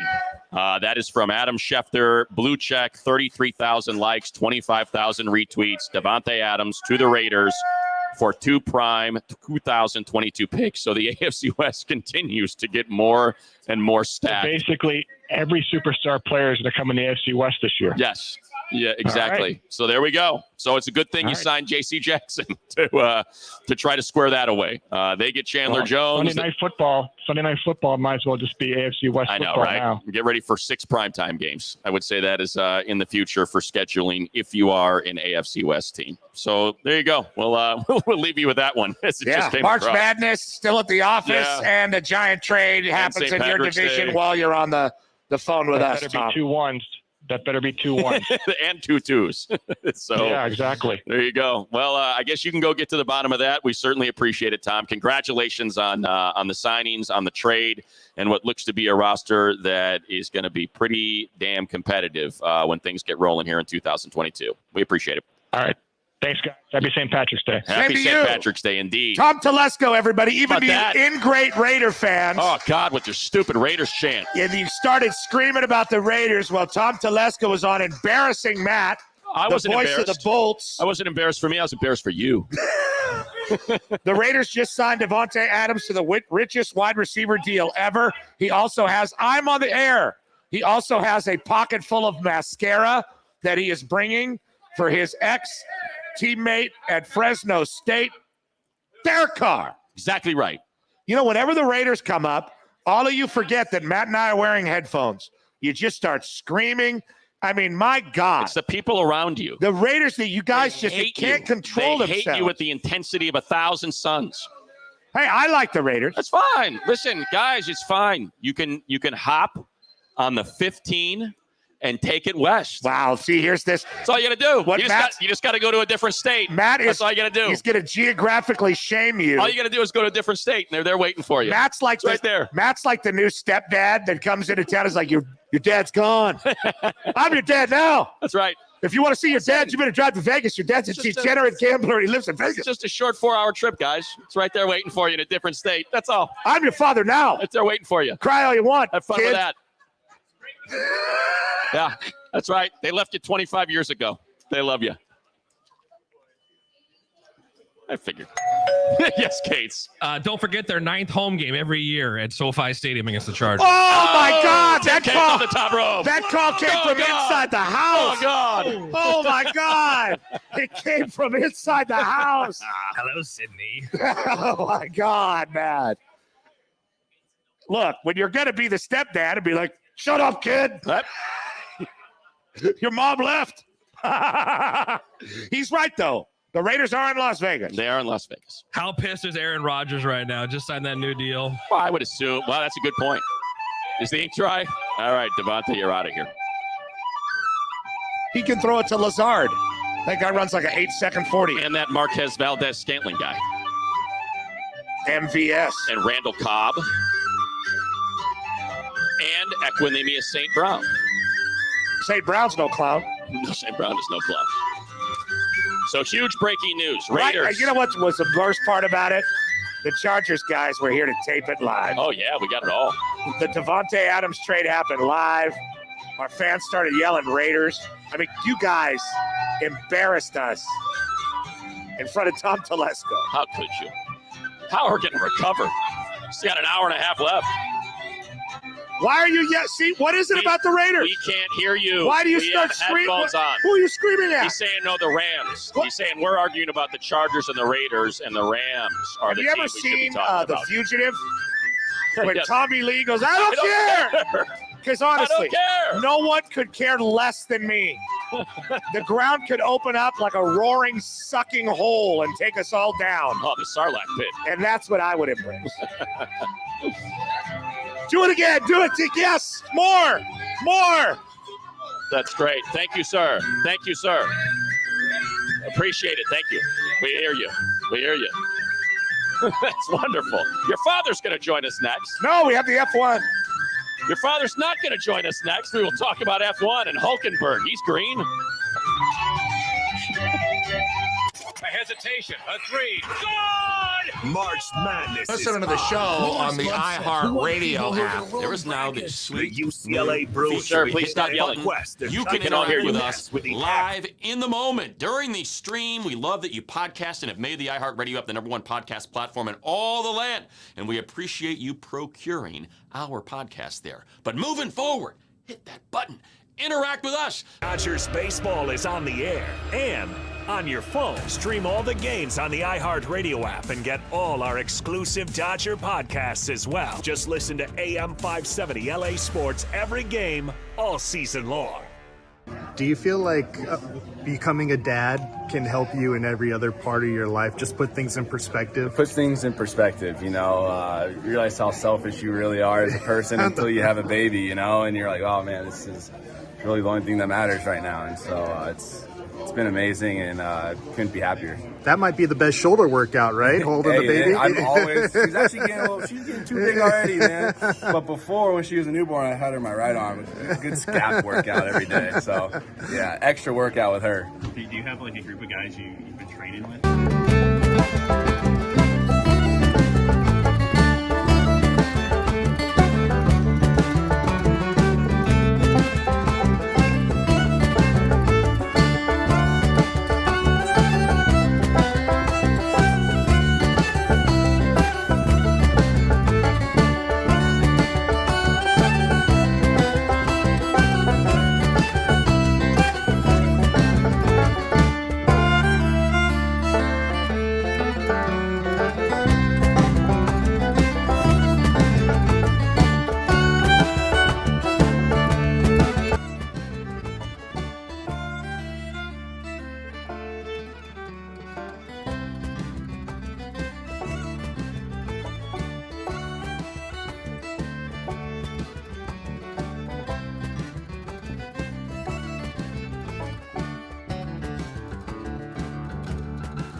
Big thank you to Tom Telesco joining us last segment. Don McClain will check in at the top of the hour. Huge breaking news. Davante Adams traded to the Las Vegas Raiders for a first-round pick. Dude, that dude was upset, man. I don't know what the heck was going on with that guy. Screaming about the Rams. We weren't talking Rams, but the Rams didn't make a trade. I mean, they got Allen Robinson earlier today, but we weren't talking to Les Snead. We were talking to Tom Telesco, and it's like, you should be talking about the Rams. It's like, to be honest, it's our prerogative. No, he's still there. His drink's still there. Yeah, he's still there. He was passionate. He was very passionate. But, he was passionate. Just take it from like 9 down to 6. He danced on the border. It's okay. But let's be honest. We've faced much worse at our remotes over the years. Oh, certainly. When it comes to indignant NFL fans. So I can think of one name in particular. As can I. So everybody's cool. We appreciate all of you. Everybody's cool. All right. There we go. Hey, everybody wins. Everybody's getting receivers. This is great. We already got one body in the street today. Okay? It's true. We do have a body in the street, actually. Are you ready, Matt? I am ready. I'm excited. Do you guys care? Well, we'll do it anyway. It is time for this week's, because we don't really have a show tomorrow, F1 report. After 98 days, Formula One returns to the track for the first time in the 2022 season with the Bahrain Grand Prix on Sunday. 10 teams, 20 drivers. They'll begin the quest for the Drivers and Constructors Championship. Brand new car formats, strikingly different than the cars they last stepped out of in Saudi Arabia back in December when Mad Max Verstappen stole away the Drivers' Championship. Oh, Michael, no. We got that. We have it? From Lewis Allright Hamilton. And that was in the very last race. More on Bahrain in a minute, Matt. But we do have some news and notes from around the paddock. These teams are well accustomed to the accommodations in Bahrain after spending the last 2 weeks in the desert archipelago for the final season of session preseason testing. While not much was revealed in Spain back in February. Not much? Not much. This time, several of the teams put their cards on the table face out and showed the developments they worked on back at their home base. Moving into the first Grand Prix, it appears that the Red Bulls of Verstappen and Checo Perez, our great Mexican driver, had the best pace after the final day of testing. That's the truth. The Bulls revealed a new side pod update on Sunday, and that brought a big smile to team principal, the incredibly unlikable Christian Horner's face. Nearly unanimous amongst the teams that the four-time world champion Bulls are the ones to beat in 2022, man. He saw that side pod of Mercedes and was like, and then he saw his side pod and he was like, oh. Yeah. Whoa. The Silver Arrows, Matt, that you brought up of Mercedes, seven-time world champ Lewis Allright Hamilton, and the increasingly odd-looking George Russell, focused on longer runs over the weekend, and while the reliability was good, their car performance was less impressive, particularly when it came to the car porpoising or bouncing down the track. When asked about the Mercs' performance at the end of testing, Lewis Hamilton said not to expect the Silver Arrows to be competing for wins at the beginning of the season, calling the Red Bulls ridiculously fast, while at the same time saying the Mercs are undoubtedly the best team. We're not good. They're good.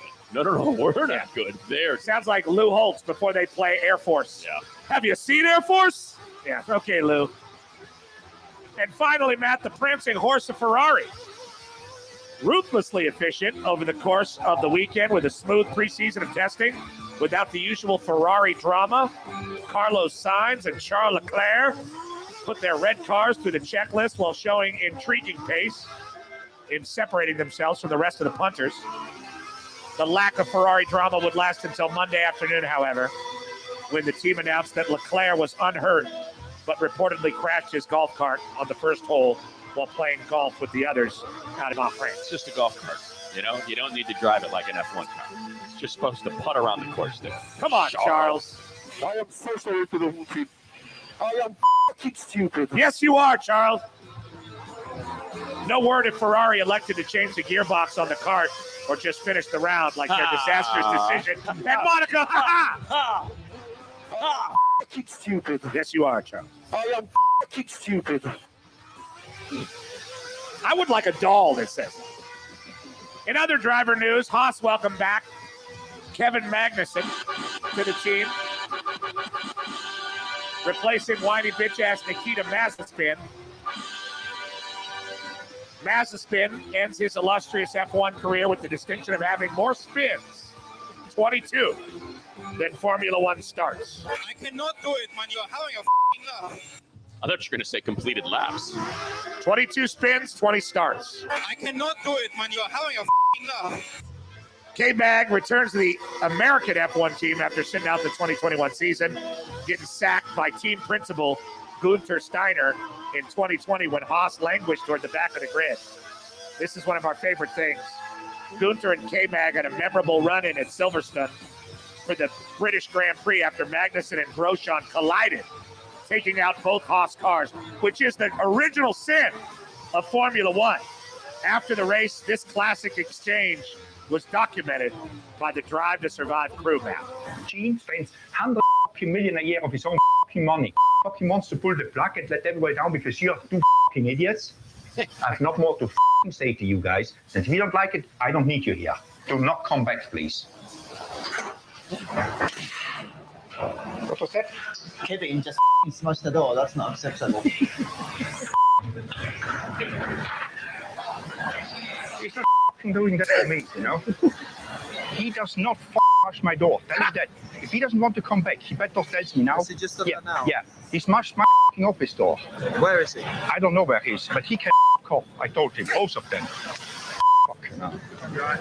We've got two idiots driving for us. This is not acceptable, and we will make changes. If it would be my decision now, I would sack them both. And he did. He did. Both drivers were replaced. It wasn't his decision, though. By Mick Schumacher and Mazepin. But apparently you can smash Gunther's office door because K-Mag is back. And believe it or not, the Haas team had a very productive testing season. Despite a few shipping issues that delayed the cars, Haas recorded the second quickest lap time last weekend, making them look like rock stars. Of all the cheap available drivers in our fantasy league, I used one of the Haas drivers. Excited about the early returns. They've looked more competitive. They have. And that brings us to the desert, Matt. And the Bahrain Grand Prix. It's made its debut in 2004 when the great Michael Schumacher took the checkered flag for Ferrari. It was the first Grand Prix to be held in the Middle East. Matt, if you like sunshine, sand, and sea, may we suggest Hawaii. But if you're in the Middle East, the island nation of Bahrain has plenty of all three. And they'll cut off your arm if you steal a blow pop. That's true. I don't know. The 33-island archipelago kingdom features some jaw-dropping resorts to go with some of the finest racing facilities on the Formula One calendar. 3.4-mile circuit has had its share of memorable moments in the past couple of years. In the COVID season in 2020, it hosted back-to-back races. The first one was the Grosjean walking through fire, the fiery crash for Romain. That is what they call Phoenix. I am the man that walks through fire.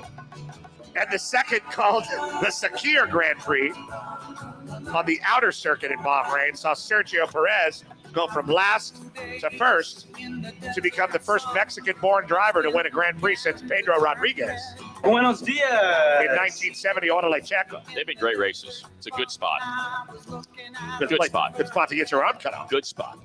Last season, Allright Hamilton snatched the win over pole sitter Mad Max after the Mercs executed the undercut against the Bulls and held on for the win. It would be the first of several controversial incidents between Hamilton and Verstappen. Max had to give the position back. Yeah, fresh off the track. Fresh boots with 16 laps left. Max trailed the 7-time world champ by over 8 seconds and methodically began stalking Hamilton.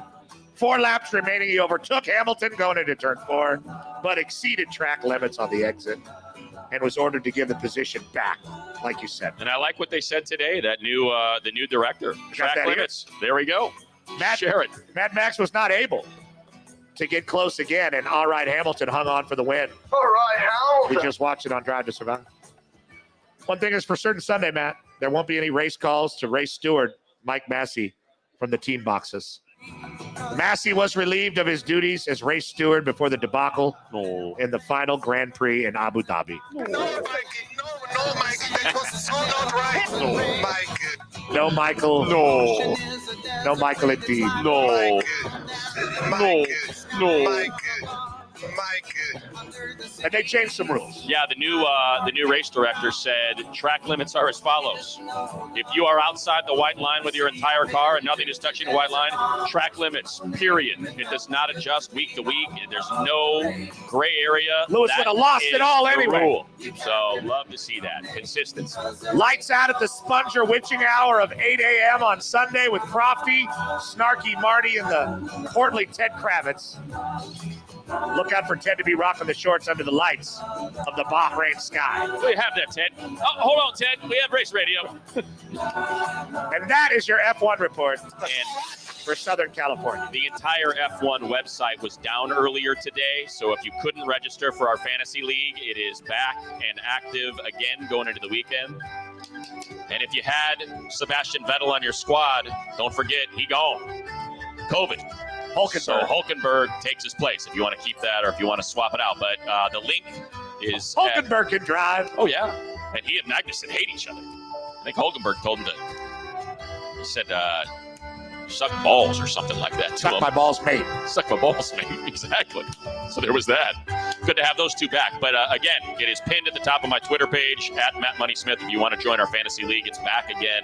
F1. Get your teams in before Saturday. And that. Look at this text. Really? We have to hear this crap on a day like today? How about the Raider? Oh, no. Oh, God. See, now I don't mind the Raider calls that our Ram fans getting really upset. This is okay. This is what I come for. None of these teams would pee on any of us. This guy is saying, I am now going to leave. I am no longer going to take this. I'm not going to stay here for this. I will fold my arms. I will be, not me, him. You can do what you want to us. But I will not sit here and let the Rams, who won the Super Bowl in this great city of Inglewood, that nobody cares about the Rams. Don McClain will join us when we return. We'll get to some basketball next. This year, St. Patrick's Day is extra special.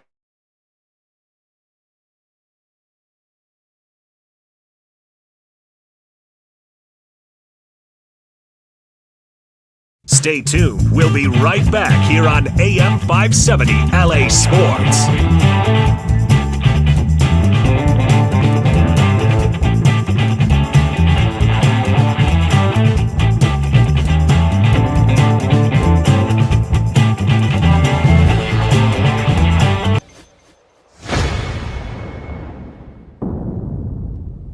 Don't move. Stand not amazed, like you just heard the cry of the Banshee. Special Irish Petros and Money Show will return on this stream, live from the Hollywood Park Casino in Inglewood. Mick Cronin is our guest, and let us know if you don't like the seating, Coach. We'll throw a Twitter tantrum for you. Just let us know on the DL. We'll go crazy. We'll act like idiots. We have no dignity. Yeah, it doesn't matter. Because you could be say we were a 2 seed. Well, in your second game, you're playing a 7 that has 2 NBA players on their team. That happened to me at Cincinnati. I had to play against the Martin twins at Nevada, and they're both still in the NBA playing great. And they're on a 7 seed, so you just never know. I mean, it's all matchups. Everybody's a good team. Don't you guys love when people? I don't know if you have any basketball analysts on, and they say this team's good enough to win a game. This team, everybody's good enough to win a game. Then they're in the NCAA tournament. There are no bad teams. So, hey, you better play well, because if you have an off night, you're going home. So we got to keep your eye on the prize. That's all I worry about.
has his imagined anxieties about real problems.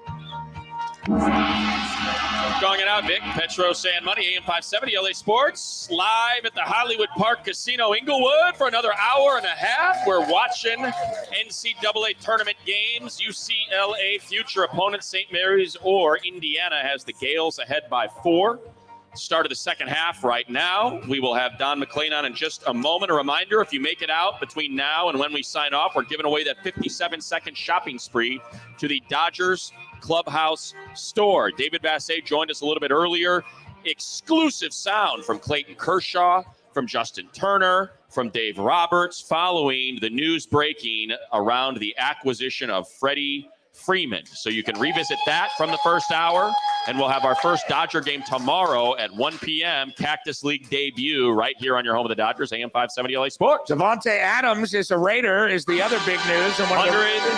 And $141 million contract, 5-year extension for Devontae Adams. Joining us right now, though, live on the Chevy Silverado Celebrity Hotline, the BFF of the Petros and Money Show. The next ass he kisses will be the first. There is a statue in beautiful Simi Valley, his hometown, at Lemon Park, commemorating the leading scorer in the history of the Pac-12. What's it like to the normal young person to play in the tournament? He couldn't tell you, because he was a phenomenal. He was a phenomenal. Leading scorer in the history of the Pac-12. Is that not phenomenal? Leading scorer in the history of UCLA. Pac-12 Network, Clippers on Valley Sports, CAA, and the proprietor of the Conejo Valley Basketball Club. It is Don McClain on PMS during the first day of the NCAA tournament, technically. Hello, Don. How are you? I'm good, P. I narrowly escaped 6 days in Vegas for the first time ever.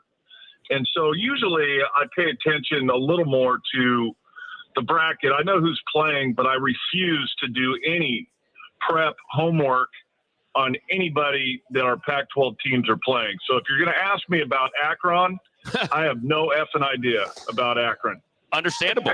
Understandable. Nor would we. Why would we ever ask you about a game coming up in a matter of an hour? That's fantastic. We would never dream of asking, as if we would dream of asking you about Akron. Well, I mean, as you know if. what? I made a grave mistake about 12 years ago in our family room. I built this video wall, so we have one big TV and two small TVs. Oh, and yeah. at the time, it was pretty cool. You know, I could watch multiple games. Well, guess what it's turned into now? Video Guess games. who's home from spring break, along with all his other idiot friends, that because we have 3 TVs, are all at my house watching the tournament. Tournament Central. That's, you know what? Hang your hat on that, Don. That, you know, everybody's saying, hey, you want to talk about the coolest house in town? You're like True TV. Exactly. McClain House. 3 TVs at once, at one time. Yeah, okay, Matt. You say it. Why don't you come on over tomorrow and spend about 4 hours with these guys and see what happens? F you, Weaver. Exactly. We got it going on down here. But do you think? I mean, should UCLA just kind of skate? I mean, is that the team they've built? Are they riding that momentum? Yeah. Here's what you can say about UCLA is they have the ability to play multiple styles. They can play fast, they can play slow, they defend. And so heading into the tournament, I always use, and I think I said it last week, the margin for error thing. They have a big margin for error because of that. Like, there are teams that can only play one way, and if they run into the wrong style, they're done.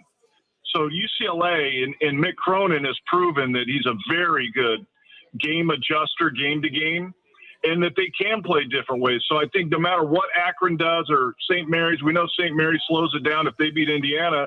UCLA can play that way, so you have to feel good. And that didn't really get talked about enough last year when UCLA made their run, is that they had to adjust to different styles, which everyone does in the NCAA tournament. But that was a big reason why they got all the way to the Final Four, because they could handle different ways of playing. Is there one player that you believe to be the most important of that has to play well in order for UCLA to make a deep run? Yes, and unfortunately, he's not playing well right now. It's Juzang. You know, I thought in that Arizona game he got off to a good start. I think he had 11 in the first half, and you're like, okay, he's back. And he really didn't do much in the second half. They need him to get 20-plus. Probably not tonight, But as you get deeper into the tournament, because teams are going to start loading up on Jaquez. Like Jaquez has been like they're essentially running their offense through him now, and teams will just double him and get it out of his hands. And if Juzang, whatever's going on with him, he's lost some confidence because he missed some games or whatever it is, he has to be a threat on the opposite side. So hopefully he gets off to a good start tonight and gets himself back on track. One thing that we saw through, the entire season really, Don, is this is a team that had a leading scorer in games, and it came from so many different places. I want to say 6 different players were the leading scorer for UCLA in a game at some point over the course of the season. How much does that play in the tournament, or does that maybe just speak to level of competition on any given night? I think it's a little of both, Matt, but I do think you want to have like that number one option. And if you remember back to last year, like teams didn't know how to deal with Juzang because he just had it going. And because he's a 3-level scorer, it makes him that much more difficult to defend. So I think you kind of want a primary guy. Now, that doesn't mean he's going to lead you in scoring every night, but he's like the number one line item of the scouting report of the other team. And so if you have that, then it's easier for the other players to get stuff going because they're kind of loading up on the primary guys. So it is great that they have multiple guys that can score, but I still believe that Juzang and Jaquez have to lead this thing. Mick Cronin with the 6-year extension. That news broke about 8 hours ago, Don. Not a surprise, obviously, because of the way he's performed, but I guess a great thing for West Coast basketball. It was surprising to me, P. They should have given him a 16-year extension, not a 6-year. And so that's how well he's done, how much I think of him as a coach. And, look, college sports, it's how much do you win? And he's won, and he's done it the right way. And so I just hope that Mick Cronin wants to be in Westwood for the next 16 years. I think he will. It seems that way, but he's done a great job. We had one 12-5 upset, Don. We had an 11-6 upset. Michigan getting the win. Richmond knocked off Iowa. Just kind of your thoughts on what you've seen so far through the first round, if you've been able to tolerate all of the young men that have occupied your viewing room. Well, we do have a TV in another room. Nice. So there's that. There's your dad. How come he's not watching with us? It's typical tournament stuff. You love it. It happens every year. The higher seeds lose, and nobody can figure out why, and that's why they're Cinderellas. And so nothing really surprising.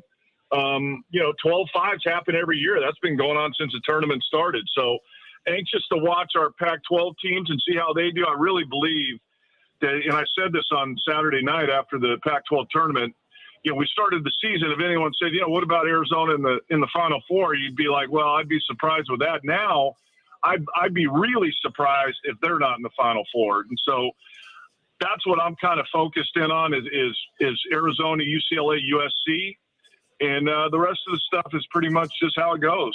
Rest of it is chalk. The great Don McClain joining us right now on the Petros and Money Show, the BFF of our show on the Chevy Silverado Celebrity Hotline, talking about hoops and getting all lathered up for the tournament. Back from Las Vegas, Nevada.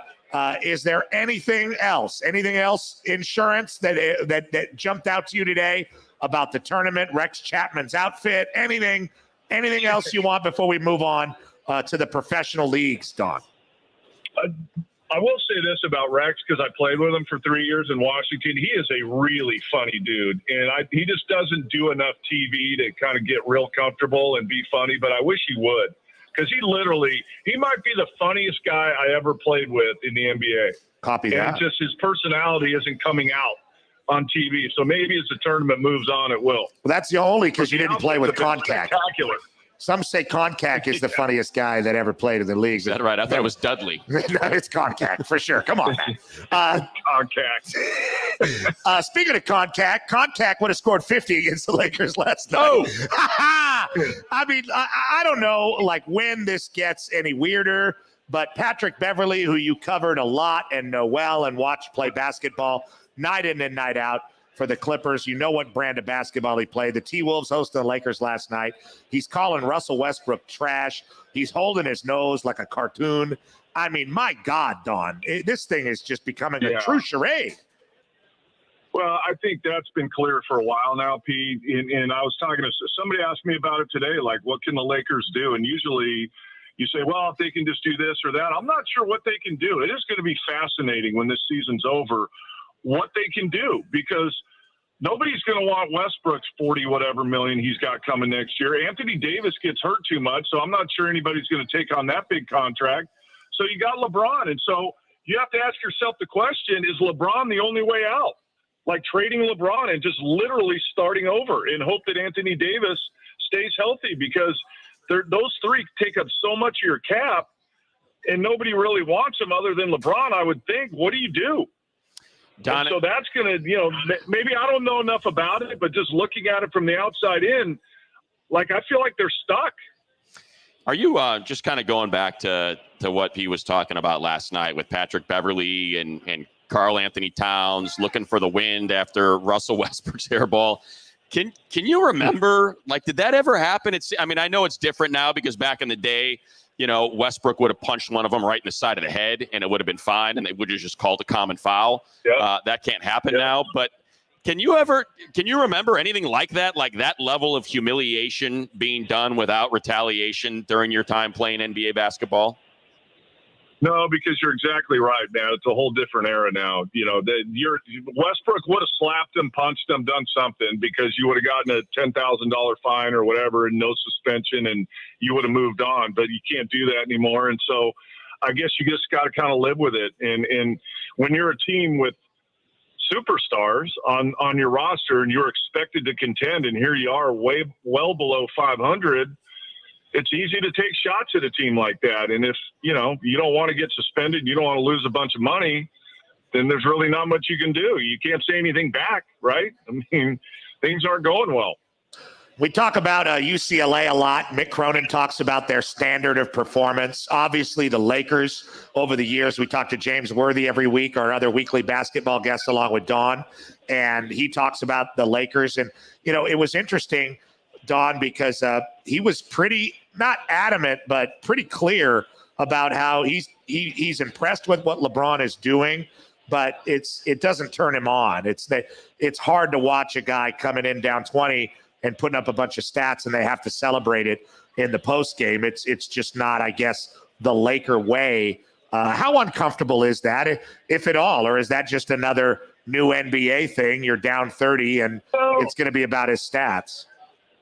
No, I get what James is saying. I mean, look, if you're covering a team, you don't want to just remember Petros when me and Eves used to do the Clippers and they were bad every year and they won 20 games every year. I mean, we'd spend the entire post game talking about everything but the Clippers. Literally. I used to go on those shows to talk spring football. Right. Be like, 7-on-7 today, pretty intense. Yeah. So if you're the Lakers station and you have to talk about the Lakers, you're not just going to pile on every night. And so you do have to look for positives. And, LeBron has been a positive for the most part, but it hasn't translated to win. So I totally get what James is saying. It's not an easy thing to do because, like he's saying, he won world championships. A lot of pride in that Laker uniform. They're not great right now. They've completely underperformed. So he wants to say one thing, but he really can't. So you got to celebrate things that really aren't really celebratable, if that's a word. That works for us. Don, the must-see TV for me. We asked this of James Worthy yesterday, and I'll phrase it a little bit differently for you because I'm sure you don't like the play-in tournament with 9 and 10. Do you think this is the kind of performance that could lead the league to want to get rid of it? I mean, the fact that you've got a Laker team 11 games under 500, a Pelicans team 13 games under 500 that are going to be part of the postseason.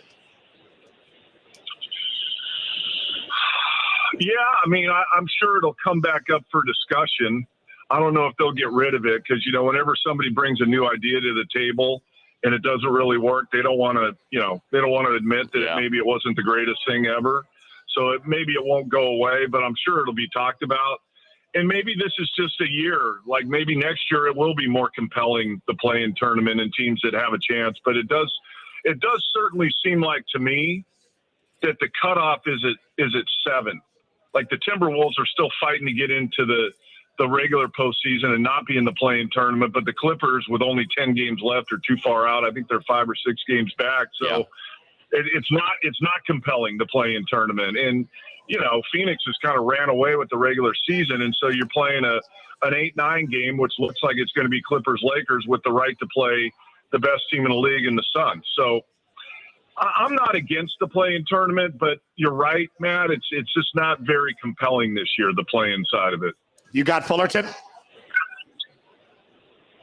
Yes. Oh, how about that? Duke. Duke. We're going to end Coach K's career right there on the 57. Be pretty great. Be pretty great. Yeah. You know, what's interesting is Duke. Everyone's talking about Duke. I guess a lot of people are picking them to win it. People forget that Gonzaga played UCLA and Duke in the same week. So they got up for UCLA and beat them, and then they had to get right back up again for Duke. I think if it had been flipped, Gonzaga would have beaten Duke and maybe not UCLA. We shall see. Well, Duke's got to get by Fullerton.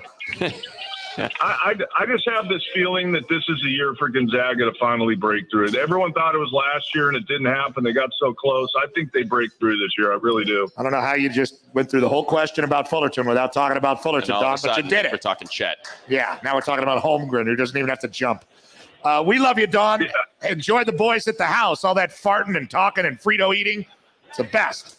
No, it's not. No, it's not. Thank you, Don. Later. I never knew how annoying I was as a young man, but man, was I annoying. God, it's hard to reconcile. It is difficult to reconcile. We got an hour left. We are going to UCLA pregame. You will hear UCLA versus Akron at 6:50 here on your home of the UCLA Bruins. Your father's going to join us to talk St. Patrick. If he's still here. He's still here. Might be time for a beer. Okay. Might be time for a beer. We got $5 beers. We got $5 sliders. Oh, we got an hour left. We're at the Hollywood Park Casino. Come see us. We would love to see you. Still a few seats available. Everybody sharing. We're having a great time. It's a survive and advance remote, Matt. It is. And we're surviving. We are, and we'll advance. Looks right now like we're advancing. Watch out for Fullerton. Download the free iHeartRadio app and search AM 570 LA Sports to listen to us wherever you go.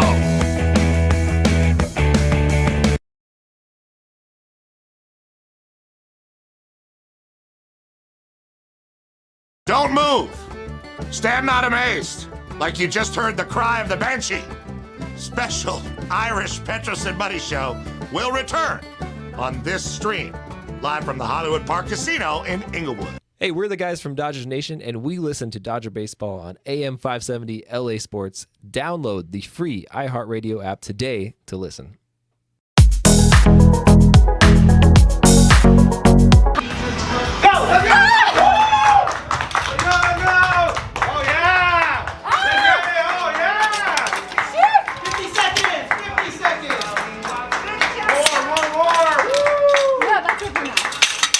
Okay, excuse me. 40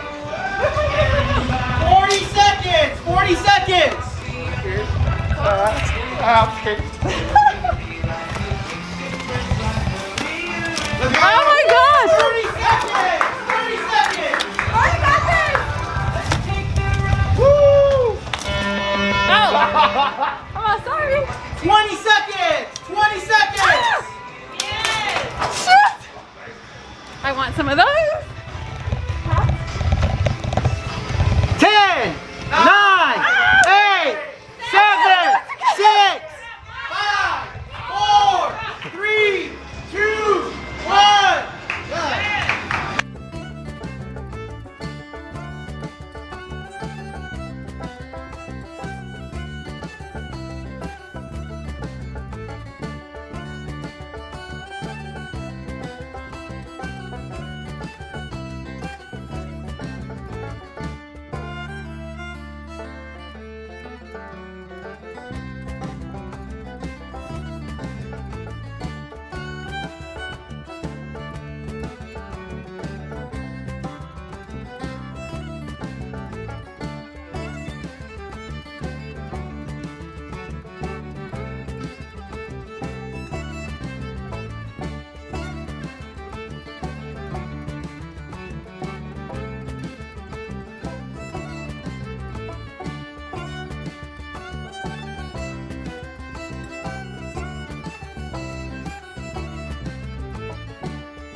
One summer evening, drunk to hell, I sat there nearly lifeless. Happy St. Patrick's Day and welcome everybody. It's the one and only Petros and Money Show live on AM 570 LA Sports, your home of the Dodgers, your home of UCLA hoops tonight. When we're done, live from Hollywood Park Casino, you will hear UCLA take on the Akron Zips. We just talked to Don McClain. We had a great interview earlier with David Vassay, with exclusive sound from Max Muncy, the Clayton Kershaw sound, the Bill Plaschke, or Dave Roberts about Bill Plaschke sound, Justin Turner, all that we had. We talked to Tom Telesco about the Chargers. Davante Adams has been acquired by the Raiders of all teams. And we even had an F1 report. But right now, Silver and black are back. perhaps. But now, live from the Hollywood Park Casino, and we're going to be here for another hour. It's time for Three Things Thursday. Roll it. One, two, three. This is Three Things Thursday on TMS. Well, things have certainly changed for Three Things Thursday. Oh, you mean and you know what? Huh? Let the Raiders chance have their moment, because a huge day for the Raiders. You can come on, let's go. Give us your Raiders. A huge opportunity for the Raiders to join the arms race in the AFC West. It has been an absolute run of top-tier talent over the last few weeks. The Broncos getting Russell Wilson, the Chargers getting Khalil Mack and J.C. Jackson. Of course, the Chiefs have stood pat because they already have Tyreek Hill, Travis Kelce, Patrick Mahomes, and now the Raiders, who were very quiet through free agency, and a lot of people wondering whether or not they were going to make any moves. In the last 24 hours have added both Chandler Jones, one of the best pass rushers in the league, to complement Max Crosby after signing his extension. So they have their two pass rushers, like the Rams are efforting their two, and like the Chargers have Mack and Bosa, Chris Jones and Frank Clark with the Chiefs. They signed Randy Gregory to go with Bradley Chubb in Denver. It's ridiculous what the AFC West has turned into. And now they add Davante Adams. And P, we have got breaking news, developing story. I shouldn't say breaking news. The breaking news is that Davante Adams is going to the Raiders, but that's misleading. The developing story, the Raiders gave him $142 million. The Packers, I don't care. The Packers, how much guaranteed? What the hell does it matter? Who cares how much guaranteed? Why are you trying to... Exactly. You see that? What the hell is that supposed to be? You're a stumbling block of minutia. Jeez. You know, this is a show that has to appeal widely, like a politician. The Packers offered Davante Adams the exact same contract, and he said, I don't want to play here anymore. I don't care if Aaron Rodgers signed an extension. I want out. He turned his shoulder and his back on Aaron Rodgers. He turned his collar to the cold and damp and left. And said, I'm going to Vegas. So for those, and apparently also according to sources. Do they have taxes in Wisconsin? Yes. Not high, though. I think it's like 4%. But still at $142 million. It ain't zero. That good, free, I live with a porn star Vegas taxes. It ain't zero. It ain't the casinos are paying my electric bill kind of money. I'm going to run black lights all night long. How do you think they built all those casinos? That's why you lost. Exactly right. So for those that are like, did Aaron Rodgers sign his contract yet? Second guessing. No, he knew what was going to happen. He knew Davante wanted out. Davante wanted to play with his old college teammate, Derek Carr, in Las Vegas. They traded him a first and second round pick for it. And apparently that is how this whole thing came together, honoring the wishes of their all-pro receiver. And now the Raiders join the fray with a stacked roster. AFC West games are going to be in primetime every freaking week. On. And I will say, Matt, it feels like these two guys, Russell Wilson wanted out of Seattle, did not want to be there anymore. And Davante Adams no longer wanted to be a Packer, allegedly. And all of this overshadows, and by the way, corrections and retractions on me. Corrections and retractions. I thought our disgruntled guest was screaming and yelling about the Rams and the Super Bowl. No. Well, that's the problem when we have headphones on. Yeah, we can't hear you. It's mass confusion. It's like when the plane lands over Inglewood High's football field and there's a game. Everybody freaks out. Scatters, what normally is an X's and O's play all of a sudden just goes out of control. Overshadowed in all of this. as they have been regularly through their Super Bowl march. The Rams got in on free agents. No, he's not a Rams guy. See, I thought he was. And this was going to be for him. Isn't it funny how we're in Inglewood, yet no one here is a Rams fan? It almost makes you wonder why no one showed up at the parade. Raiders. Oh, there we go. I heard the Chargers, too. The Rams got in on free agency today. They spent buku dollars. Giltinis. The Rams got in now. They spent big money on one of the best wide receivers in the league. He is a Rams wideout in their style of what Sean McVay likes. Allen Robinson, incredibly productive his entire career at Jacksonville or Chicago. Listen, I gave you guys your Raider stuff. Just give me a minute. For God's sake. The thing is you're intolerable. We're not doing anything. We're just telling you things that have happened. Tell people what happened. Jeez. I mean, yeah. Allen Robinson with crappy quarterbacks has been wildly productive in college, a 4.6 40 guy, 6'3", 220. Cooper Kupp, 6'2", 210, 4.6 40 guy. Robert Woods, 6'1", 210, 4.5 40 guy. This is what Sean McVay likes. These are the receivers that are productive for the Rams, and now they have 3 of them. Not 2 that you have to account for, but 3. Yeah, he doesn't like the burners. Brandon Cooks didn't work out there, a faster guy. Sammy Watkins, a faster guy. Get out. Didn't work out there. He likes the route runner types and the more body guys. All 3 of them incredibly productive at college. You know about Kupp setting the NCAA FCS records at Eastern Washington. Robert Woods, we all know how productive he was at USC. Allen Robinson had 2,500 yards, 17 touchdowns in his final 2 seasons at Penn State. These are pass. You just said it. He doesn't want the burners. He wants the pass catchers, the guys that are pristine route runners that catch contested balls. And Robinson in 15 and 16 in Jacksonville, 153 catches, 2,300 yards, 20 touchdowns.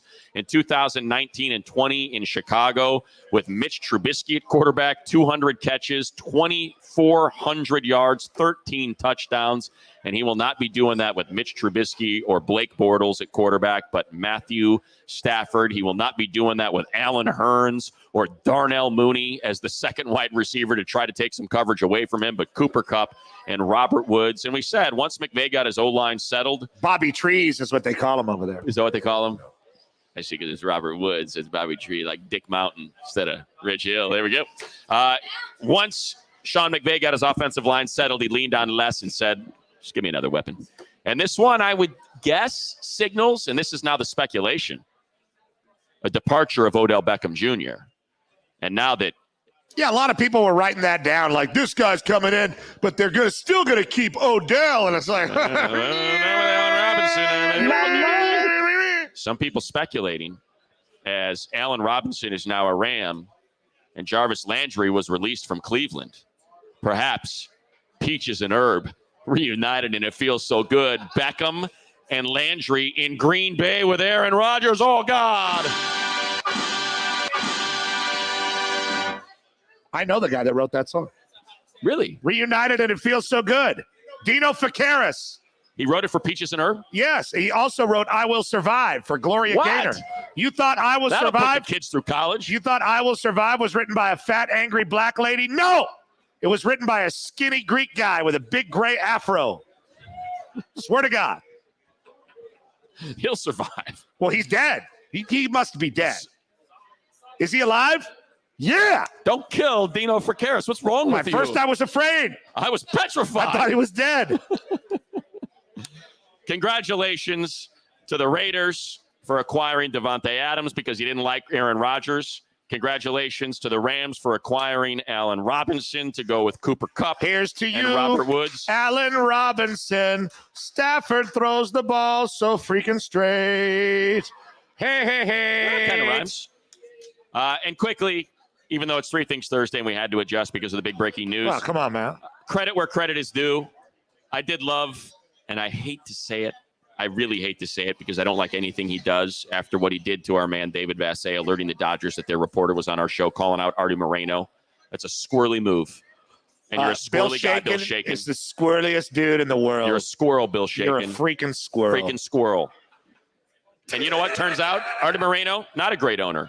Voted against the increase in the tax, voted against the CBA, hasn't given Mike Trout the help that he needed. Attacked Vassay. Attacked David Vassay, Bill Shaken. But today, in light of the Freddie Freeman signing for the Dodgers, and congratulations to the Dodgers, Freddie Freeman. Oh, my God, the lighting's so potent. My God. Come on, look at those teeth.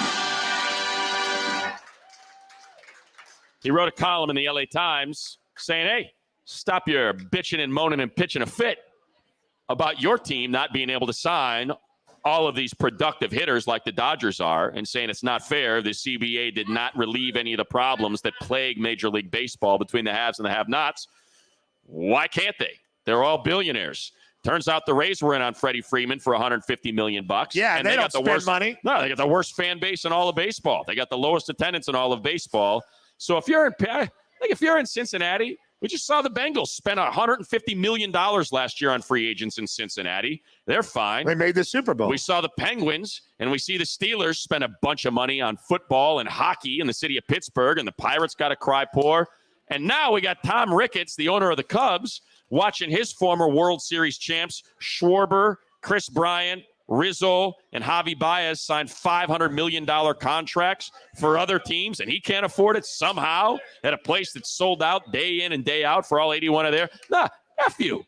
F those owners. The Dodgers, our man Mark Walter, he's so rich, he doesn't need to pad his pockets with baseball money. He doesn't even have to wear his hat all the way down on his head. Exactly right. He wears his hat Dominican style, like this. This will be a component for YouTube. Yes, check it out on youtube.com, AM570 LA Sports Channel. Here it comes. That's exactly right. That's exactly right. And then he gives like a 5-minute speech to where you're like, please stop talking. Easy. That speech was at no less than 9 minutes and 7 pages of crinkled paper that he read through. And you're just like, my God, I almost didn't want him to win if this is what happens. By the way, the Dodgers need a parade. They have a World Series championship. They didn't get a parade. You're right about that. We need a parade, and Freddie Freeman's going to help bring a parade here. Well, think about that. One that people go to. Speaking of parades, had the Rams lost to those Cincinnati Bengals, and they could have. It was a tight game. Jamar Chase was wide open. Copy that. Had the Rams lost to those Cincinnati Bengals, we might even have less Ram fans here today. I don't think we have any, do we? What's less than 0? Julian's dead, Clay. Forget about him. Julian's dead. Your father will join us next. Oh, Matt. Oh, what? Now what, guys? Maybe now get what? your iPad out, or maybe ask the fine folks there at Hollywood Park Casino to put on Fox 11 because there's a chase. All right, hold on. Put it on channel 11. Is it only on Fox 11? It's an SUV chase. It's in the 818. He is exiting the 101 in Woodman. Now is it on KTLA? It's on Fox 11. It's only on Fox 11? Well, we don't want to change the channel right now. Stolen car. I'm trying to get it. Black, maybe Porsche or.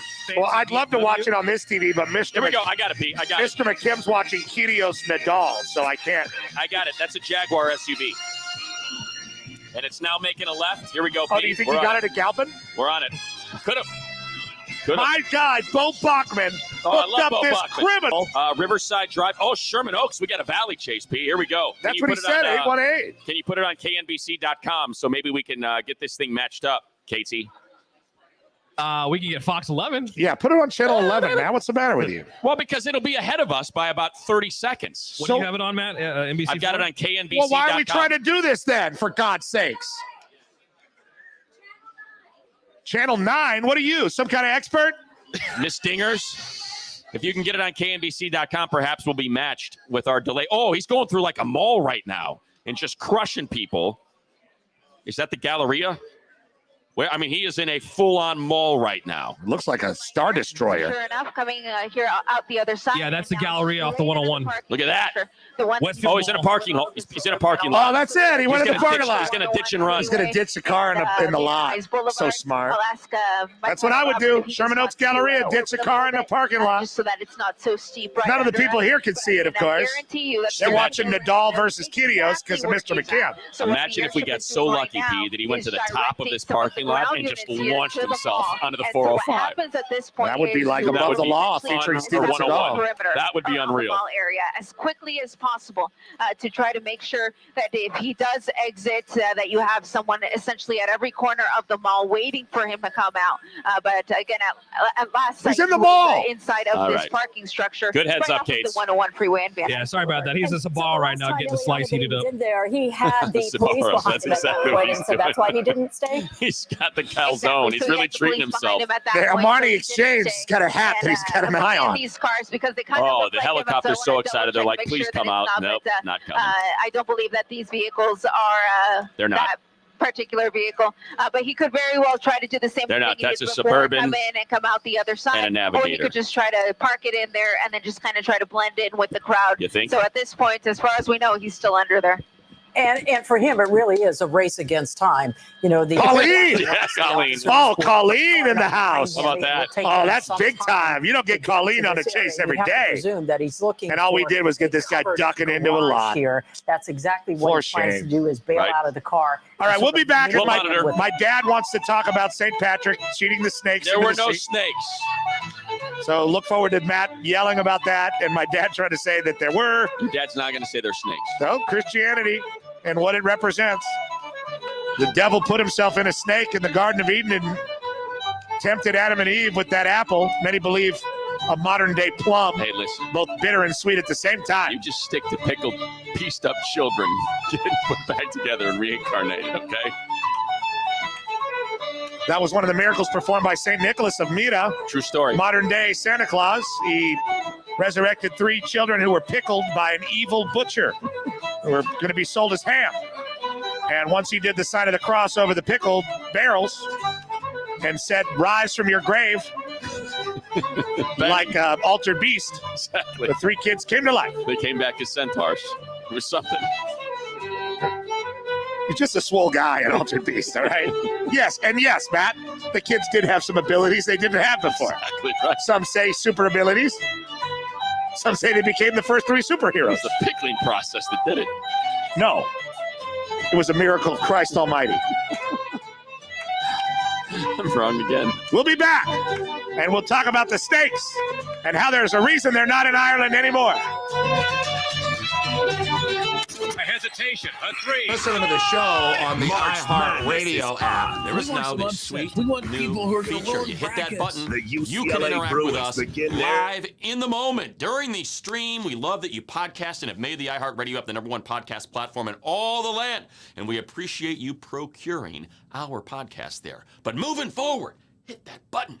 Interact with us. Dodgers baseball is on the air and on your phone. Stream all the games on the iHeart Radio app and get all our exclusive Dodger podcasts as well. Just listen to AM 570 LA Sports every game, all season long. Do you feel like becoming a dad can help you in every other part of your life? Just put things in perspective? Puts things in perspective, you know, you realize how selfish you really are as a person until you have a baby, you know, and you're like, oh man, this is really the only thing that matters right now. And so it's been amazing and couldn't be happier. That might be the best shoulder workout, right? Holding the baby. I'm always, she's actually she's getting too big already, man. But before, when she was a newborn, I had her in my right arm. Good scap workout every day. So yeah, extra workout with her. Do you have like a group of guys you've been training with?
Petros and Money Live on location at Hollywood Park Casino.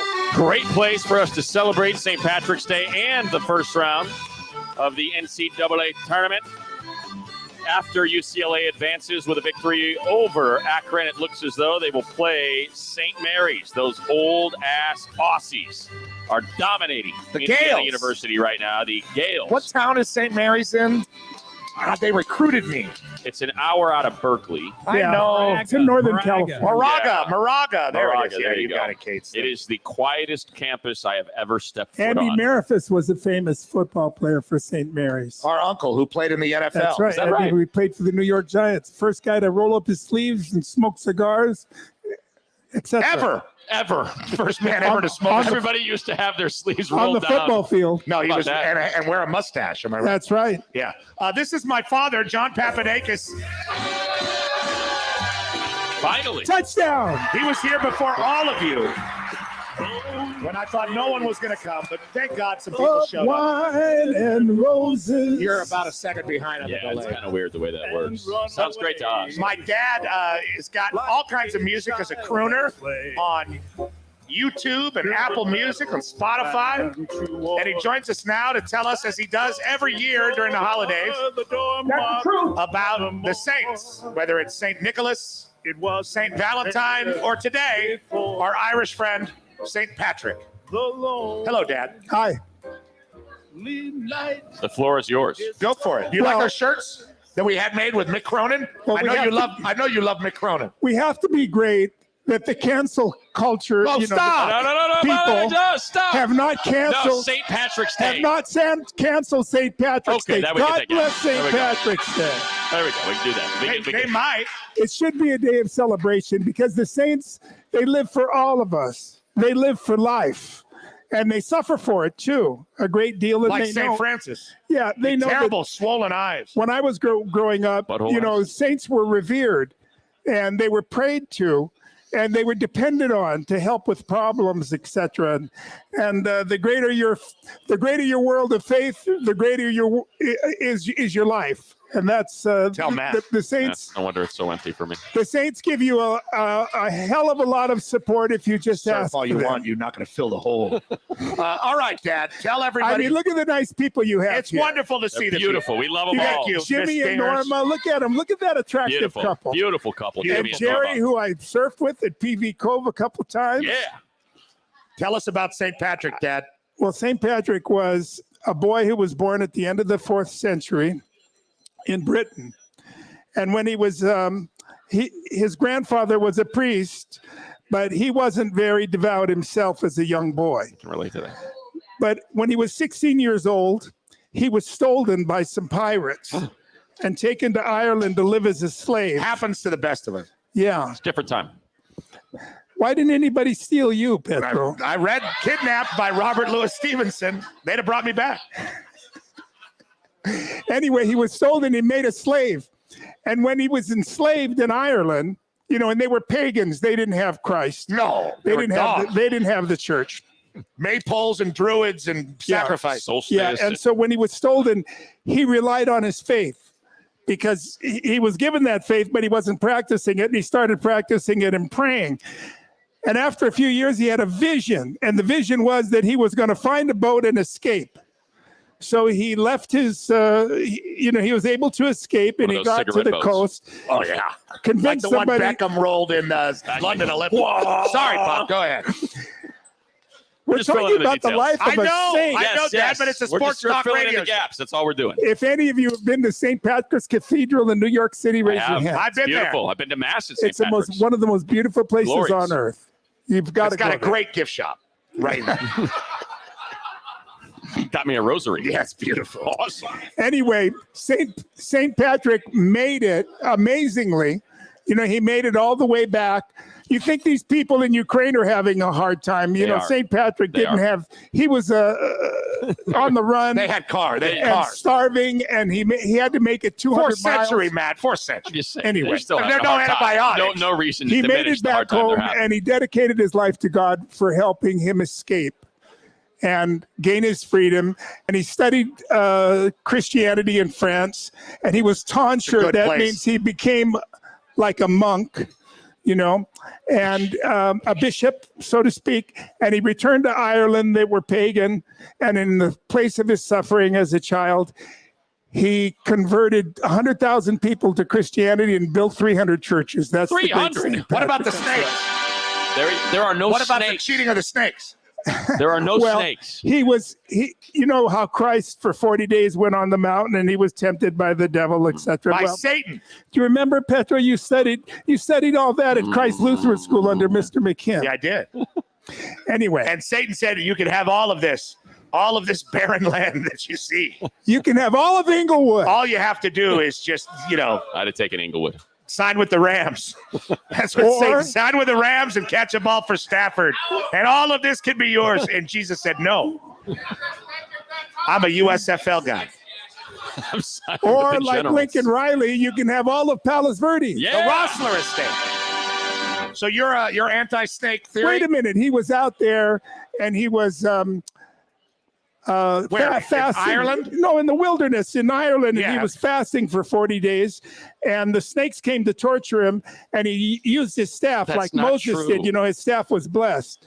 And he drove the snakes, all the snakes into the sea. I think like much of the Bible, and as a it's a result, there metaphor. are no native snakes in Ireland. They were never None. there. It's cold Ever. climate. Ever. There Can were you never, believe I there have were to sit never here with this snakes heretic? there. I mean, they And I might have to have sit here every day Never. with this faithless heretic There and were listen to never this crap, snakes in this Ireland. denial. It's You think an island. Jesus had to Cold deal with guys climate, like there's this? no snakes. Jesus giving everybody the fish and the bread, and All some I guy can going, yeah, that's BS. I saw the Here. fish you brought. I'm going to teach you something right now, Please. Matt, and it's going to change your life. There were no You snakes take in your Ireland. three fingers like that. I know put that them it's- together, and then No, Father, for the Son, the Orthodox. Holy and then- Ghost. For the Orthodox. Do the hey, right way. I was Eastern Orthodox. The right way. Hey, I did it. You're Look, nothing. I did it. You have no faith. I Put your- know. Father, Son, Holy Ghost. would you listen to me? I am. Say, Holy God, Oh, Holy God.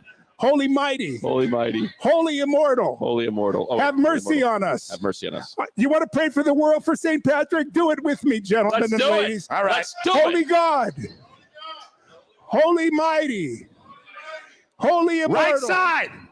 Holy Immortal. Why does it have to be the right Because side? of the Have thieves mercy on the on us. cross, Matt. Because of the thieves on the cross. That's why. Just because the Romans do it the other way. That's not it. that It's big because a of the deal. thieves on the cross. May God bless you all. Rome is Thank corrupted. you. Oh, it's a mic drop. A literal mic drop from your dad.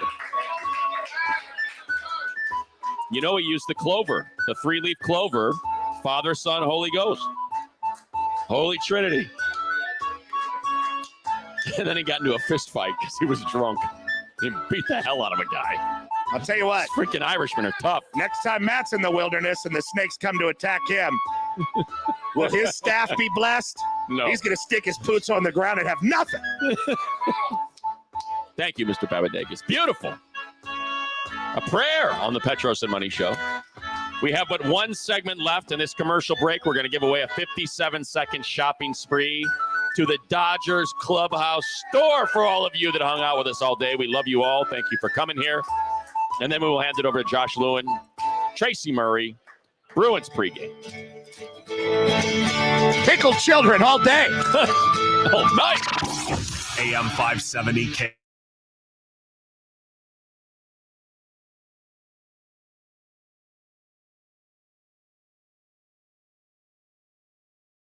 Stay tuned. We'll be right back here on AM 570 LA Sports.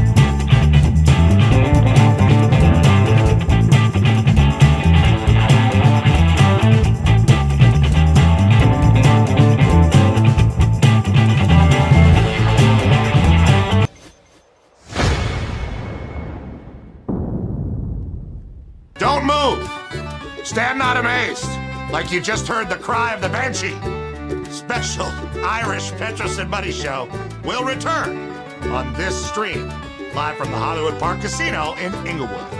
Mick Cronin is our guest, and let us know if you don't like the seating, Coach. We'll throw a Twitter tantrum for you. Just let us know on the DL. We'll go crazy. We'll act like idiots. We have no dignity. Yeah, it don't matter. Because you could be say we were a 2 seed. Well, in your second game, you're playing a 7 that has 2 NBA players on their team. that happened to me at Cincinnati. I had to play against the Martin twins at Nevada, and they're both still in the NBA playing great. And they're on a 7 seed, so you just never know. I mean, it's all matchups. Everybody's a good team. Don't you guys love when people? I don't know. I don't know if you have any like basketball analysts on, and this team's good enough to win a game. This team, everybody's good enough to win a game. They're in the NCAA tournament. There are no bad teams. So, hey, you better play well, because if you have an off night, you're going home. So we got to keep our eye on the prize. That's all I worry about.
Live everywhere on the iHeart Radio app. What's our winner's name? Complicated. You know what our winner's name was? Try to say yes, y'all. They try to take it. They say that I'm too small. Cool.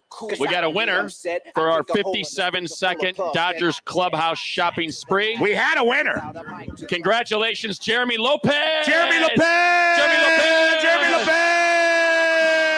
Jeremy Lopez won the 57-second shopping spree to our Dodgers Clubhouse store. Remember, the first Dodgers Cactus League game is tomorrow right here on AM 570 LA Sports, 1 p.m. First pitch. If you missed our conversation with David Vassay earlier, shared player reaction because Dave is in Glendale with the team. We heard from Clayton Kershaw, Justin Turner, Dave Roberts. All of that can be relived. Great stuff. It's great stuff through the iHeart Radio app and the Petros Money Podcast. We had Telesco on. Tom Telesco, who reacted in the moment to the breaking news that Devontae Adams was traded to the Raiders. That was a great moment. My father joined us in the last segment. That was amazing. Talked about St. Patrick. We had three things Thursday. Don McClain. And we had an F1 report. We had a hell of a show. Yes, we also would like to recognize that Miss Dingers is here and her husband. Hello, Miss Dingers. Met through the Petros and Money show. Thank God. Pasquale and his mother are here. Thank you, Pasquale. Two of my favorite people ever. Paul Pierce is here. But actually, that guy's brother played on Paul Pierce's basketball team when he was at Inglewood High. That's pretty cool. And I saw the Inglewood basketball team in 1994-95 play at Peninsula because we were all in the Bay League. So that was really cool. Amir Greer is here. He is. Hello, Amir Greer. Angry Rams fan is still here. No, he's a Raider guy, though. I know, but we know him as an angry Rams Yes. fan. Yes. I don't know. That guy was. He was screaming He was at yelling at everybody. No, you're good. But see, I don't know why you're screaming at me and saying, why are Rams fans angry? I mean, it kind of feels like, it's like saying, I'm not insecure. I mean, it's like, okay. Oh, no. You know what? That's pretty good. That's pretty good. That's pretty good. Good stuff, sir. The guy walks in and goes, I'm a Raider fan. I love that guy. Wacko was here. Yep. Put everything on YouTube if you watched YouTube. Steakface took at least 3 naps. Steakface Bert was here. Bert was very subdued today, though. He was perturbed is what he was. Were you? Yeah. We fed him early. Every time I asked him to turn the PA up, he would give me this look. He just got this look. Finally, we got our own PA. It's been a wonderful afternoon. We've had a hell of a time. Thank you, Hollywood Park Casino. And also a huge thank you to our promotions guys that were here that really helped us out. Rod and James. Thank you, guys. Coming around here, helping people out. We call him J-Rod. That's a duo. It's a duo. J-Rod. But a big thank you. Matthew Wacko, our guys on TV, and Steven, the bartender with his beautiful hair. Can't hear with the things on. Somebody left their credit card. Ryan, you left your card. Are you here? Benavides. Ryan Benavides. Yeah, there he is. Over there.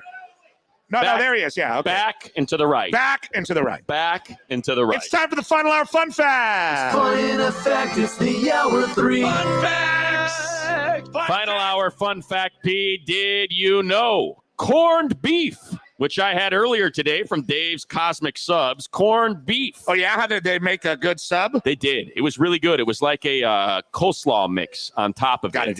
Nice special sauce. They had a pickled egg they gave me as well. Huge shout out to the folks. And you know what they had it pickled in? Not purple juice today, grain juice because of St. Patrick's Day. Copy that. It is how appetizing. Corned beef most closely associated with St. Patrick's Day. Of course, corned beef and cabbage. But did you know corned beef has nothing to do with the grain corn? Why is it called corned beef? Because of the large grains of salt historically used to cure meats. They were known as corns because they were so large. So it's salted meat, corns. There we go. Salt pills. Oh. It's time for the quick hits. Line it up, Vic. I'm about to. Line it up, Vic, because that's what I was born to do. Line it up, Vic. The PMS quick hits. I'll make it quick, y'all. Oh, hey, yo. Oh, yeah. All right. MLB. You might not have heard this. Perhaps you have. No, you ain't. Freddie Freeman is a Dodger. No, you ain't. You heard from No, David you ain't. Vassay earlier. You heard some reaction No, from you Clayton Kershaw, Justin Turner, and many others. You heard Max Muncy. No, you ain't. Here's David Vassay with Max Muncy. How many really good players you guys have already on this roster, good hitters. Adding another one, what was your reaction to the reports that Freddie Freeman's signing? Excited. He's one of the best players in the game. He makes our lineup so dangerous. It's going to be fun to watch on a nightly basis, but on top of that, it just gives us an even better chance to win another World Series, and that's all we're about here is winning. There's not one person in here that didn't want him, and we got him, so now we're all really excited and just can't wait for him to get here, whenever that is. Do you feel like this gives the team a little bit more coverage at first base, depending on, and maybe buys you a little bit more time not to feel the pressure of rushing back from your elbow injury? I don't think that's any part of the equation. They're bringing him in because he's that good of a player, and they think that he's going to help us that much. As for me, I'll just fit in wherever they see me best, and I'll help the team win, to whatever extent I can. And whether it's playing second or playing third or DHing or playing first when Freddie needs a day off, doesn't matter. I just want to be in the lineup helping the team win. And, that's all, like I said, that's all anyone here wants to do is win. That's the great thing about this team. That's all we care about is winning. Doesn't matter where we're at. And I think everyone in here would agree with that statement. Good stuff from Max Muncy. Great access for Dodger fans from the one and only David Vassay at @the_real_DV. Other Dodger news. They have kicked the can down the road again, MLB and MLBPA, on Trevor Bauer, extending his administrative leave. How convenient. Through April 16th. And by the way, shout out Mark Walter and Dodgers ownership for handing over $160 million to Freddie Freeman, not knowing if they're going to get salary relief on Trevor Bauer. That has not been resolved yet. They're going to trade him. I mean, they're not going to. If they were going to eat the salary, they'd have done it a long time ago. It's a bad scene. They're going to trade him because nobody on the Dodgers really wants him around. And from what I understand, it's got nothing to do with his legal issues. He's a bad guy. Yeah, they just turns out he's a douche, not a dude. They don't like him so much. The Lakers are 29-40. Are they good? No. Oh. They have lost 3 in a row. They are now only 1 game up on New Orleans for the 10th spot. The Lakers play at Toronto tomorrow. Enjoy Canada, everybody. The Clippers are right at 500. That's why we didn't ask Don McClain about them, because right at 500, they eliminate themselves and we don't ask questions. 36-36. They're at Utah tomorrow, and the pregame is at 5. Utah. So Matt and I tomorrow are going to be on after the Dodger inaugural Cactus League game for this year. Probably be about 4 o'clock. Probably get on at 15. 4, and then we're going to be off at 5. So there's that. So not much of a show to look forward to tomorrow. But we had a hell of a lot of show today. And Matt, the big NFL news that popped while we were on the air around 4:30 today. Raiders trade a 1st and 2nd round pick from the upcoming draft for what many believe to be the best receiver in all of football. Davante Adams is going to be a Raider. He is reunited with his college quarterback. They made sweet music at Fresno State together. And they will be reunited. Pat Hill's freaking out on Twitter. Losing his mind. All of Fresno's anytime, any place, anywhere. Davante Adams gets a $142 We'll play you in the parking lot. No, you won't. No, you won't. Contract. He is the first $28 million man at the receiver position. Reportedly, Davante Adams wanted to leave. Aaron Rodgers knew Adams wanted to be traded to the Raiders. He knew that he was not going to be there and still signed his contract. So for those of you making snarky comments about, hey, hope the ink isn't dry, stuff like that. No, Rodgers knew. Yeah, you're stupid. But the Raiders acquire Davante Adams, and the Rams acquire Allen Robinson. Great wide receiver from the Jaguars and the Bears the previous 6 seasons. They signed him to a 3-year, $46 million deal to make that trio, that triumvirate with Cooper Kupp and Robert Woods. And the Cleveland Browns announced they were out on the Deshaun Watson running. Browns quarterback Baker Mayfield reportedly is asking for one of those things from Men in Black that everybody can look into and forget that weird Instagram post that he sent out. He demanded a trade. And they said no. Now, you won't apologize to him? No. But I'm guessing he'll be traded. How do you do all those cool commercials and then do all that? Yeah, right? I mean, that's a hell of a when house. You're pumping the ketchup into the kids' bags for Halloween. It was so great. And then a few months later, it all collapses like a house of cards. Mississippi State has fired Ben Howland after 7 seasons with the Bulldogs. We talked about that. He finished over 500 in the SEC once. My bad. He only took Mississippi State to the tournament once. My bad. UCLA's got Akron tonight in Portland. Don McClain doesn't know anything about Akron. 6:50 p.m. McCronin extended 6 years. 2027-28. Don McClain did know something about that. He said, I hope it's 16. Not just 6. That was good. Cal State Fullerton. Don dove deep on the Titans. Oh, he talked a lot about Duke and Gonzaga.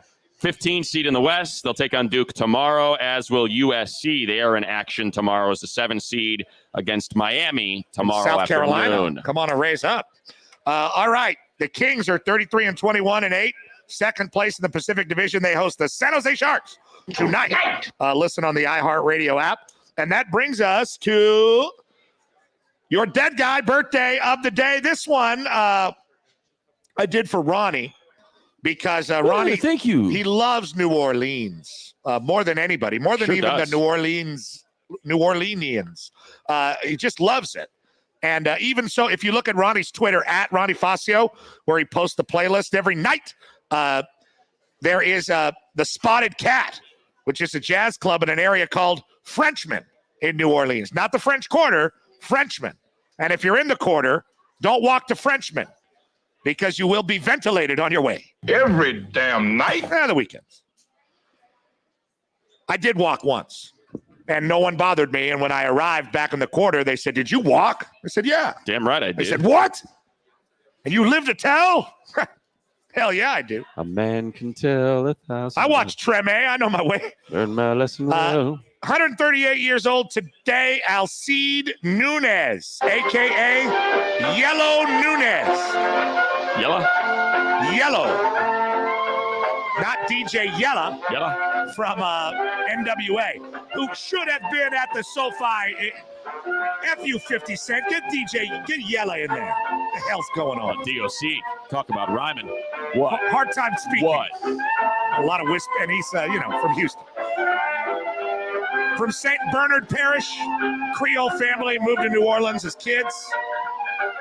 Yella Nunez grew up by the Bywater district in the city. And first he joined bands as a guitar player. And then he swiveled to the clarinet. I love the clarinet. Played several other instruments. I once dated a classical clarinet prodigy. Is that right? Benny Goodman type?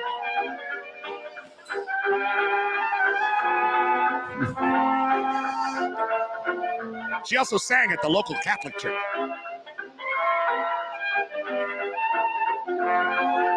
Nunez drove a mule as a side job around the city.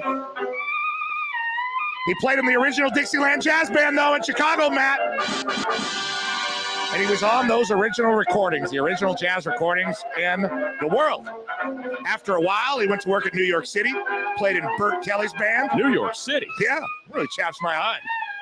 Pee Wee Russell went back to Chicago, and Pee Wee Russell announced that Yellow Nunez was the world's greatest clarinet player. Congratulations, the world's greatest. After he went back to Chicago, his teeth fell out. What's that?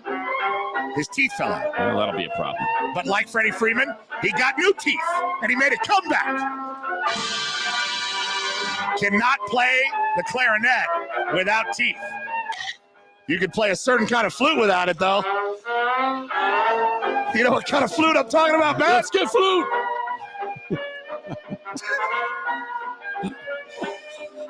Later in life, Alcide Nunez joined the policy department in Chicago so he could join the police band and lead them. Okay. That's a hell of a band, by the way. I know it. Hell of a band.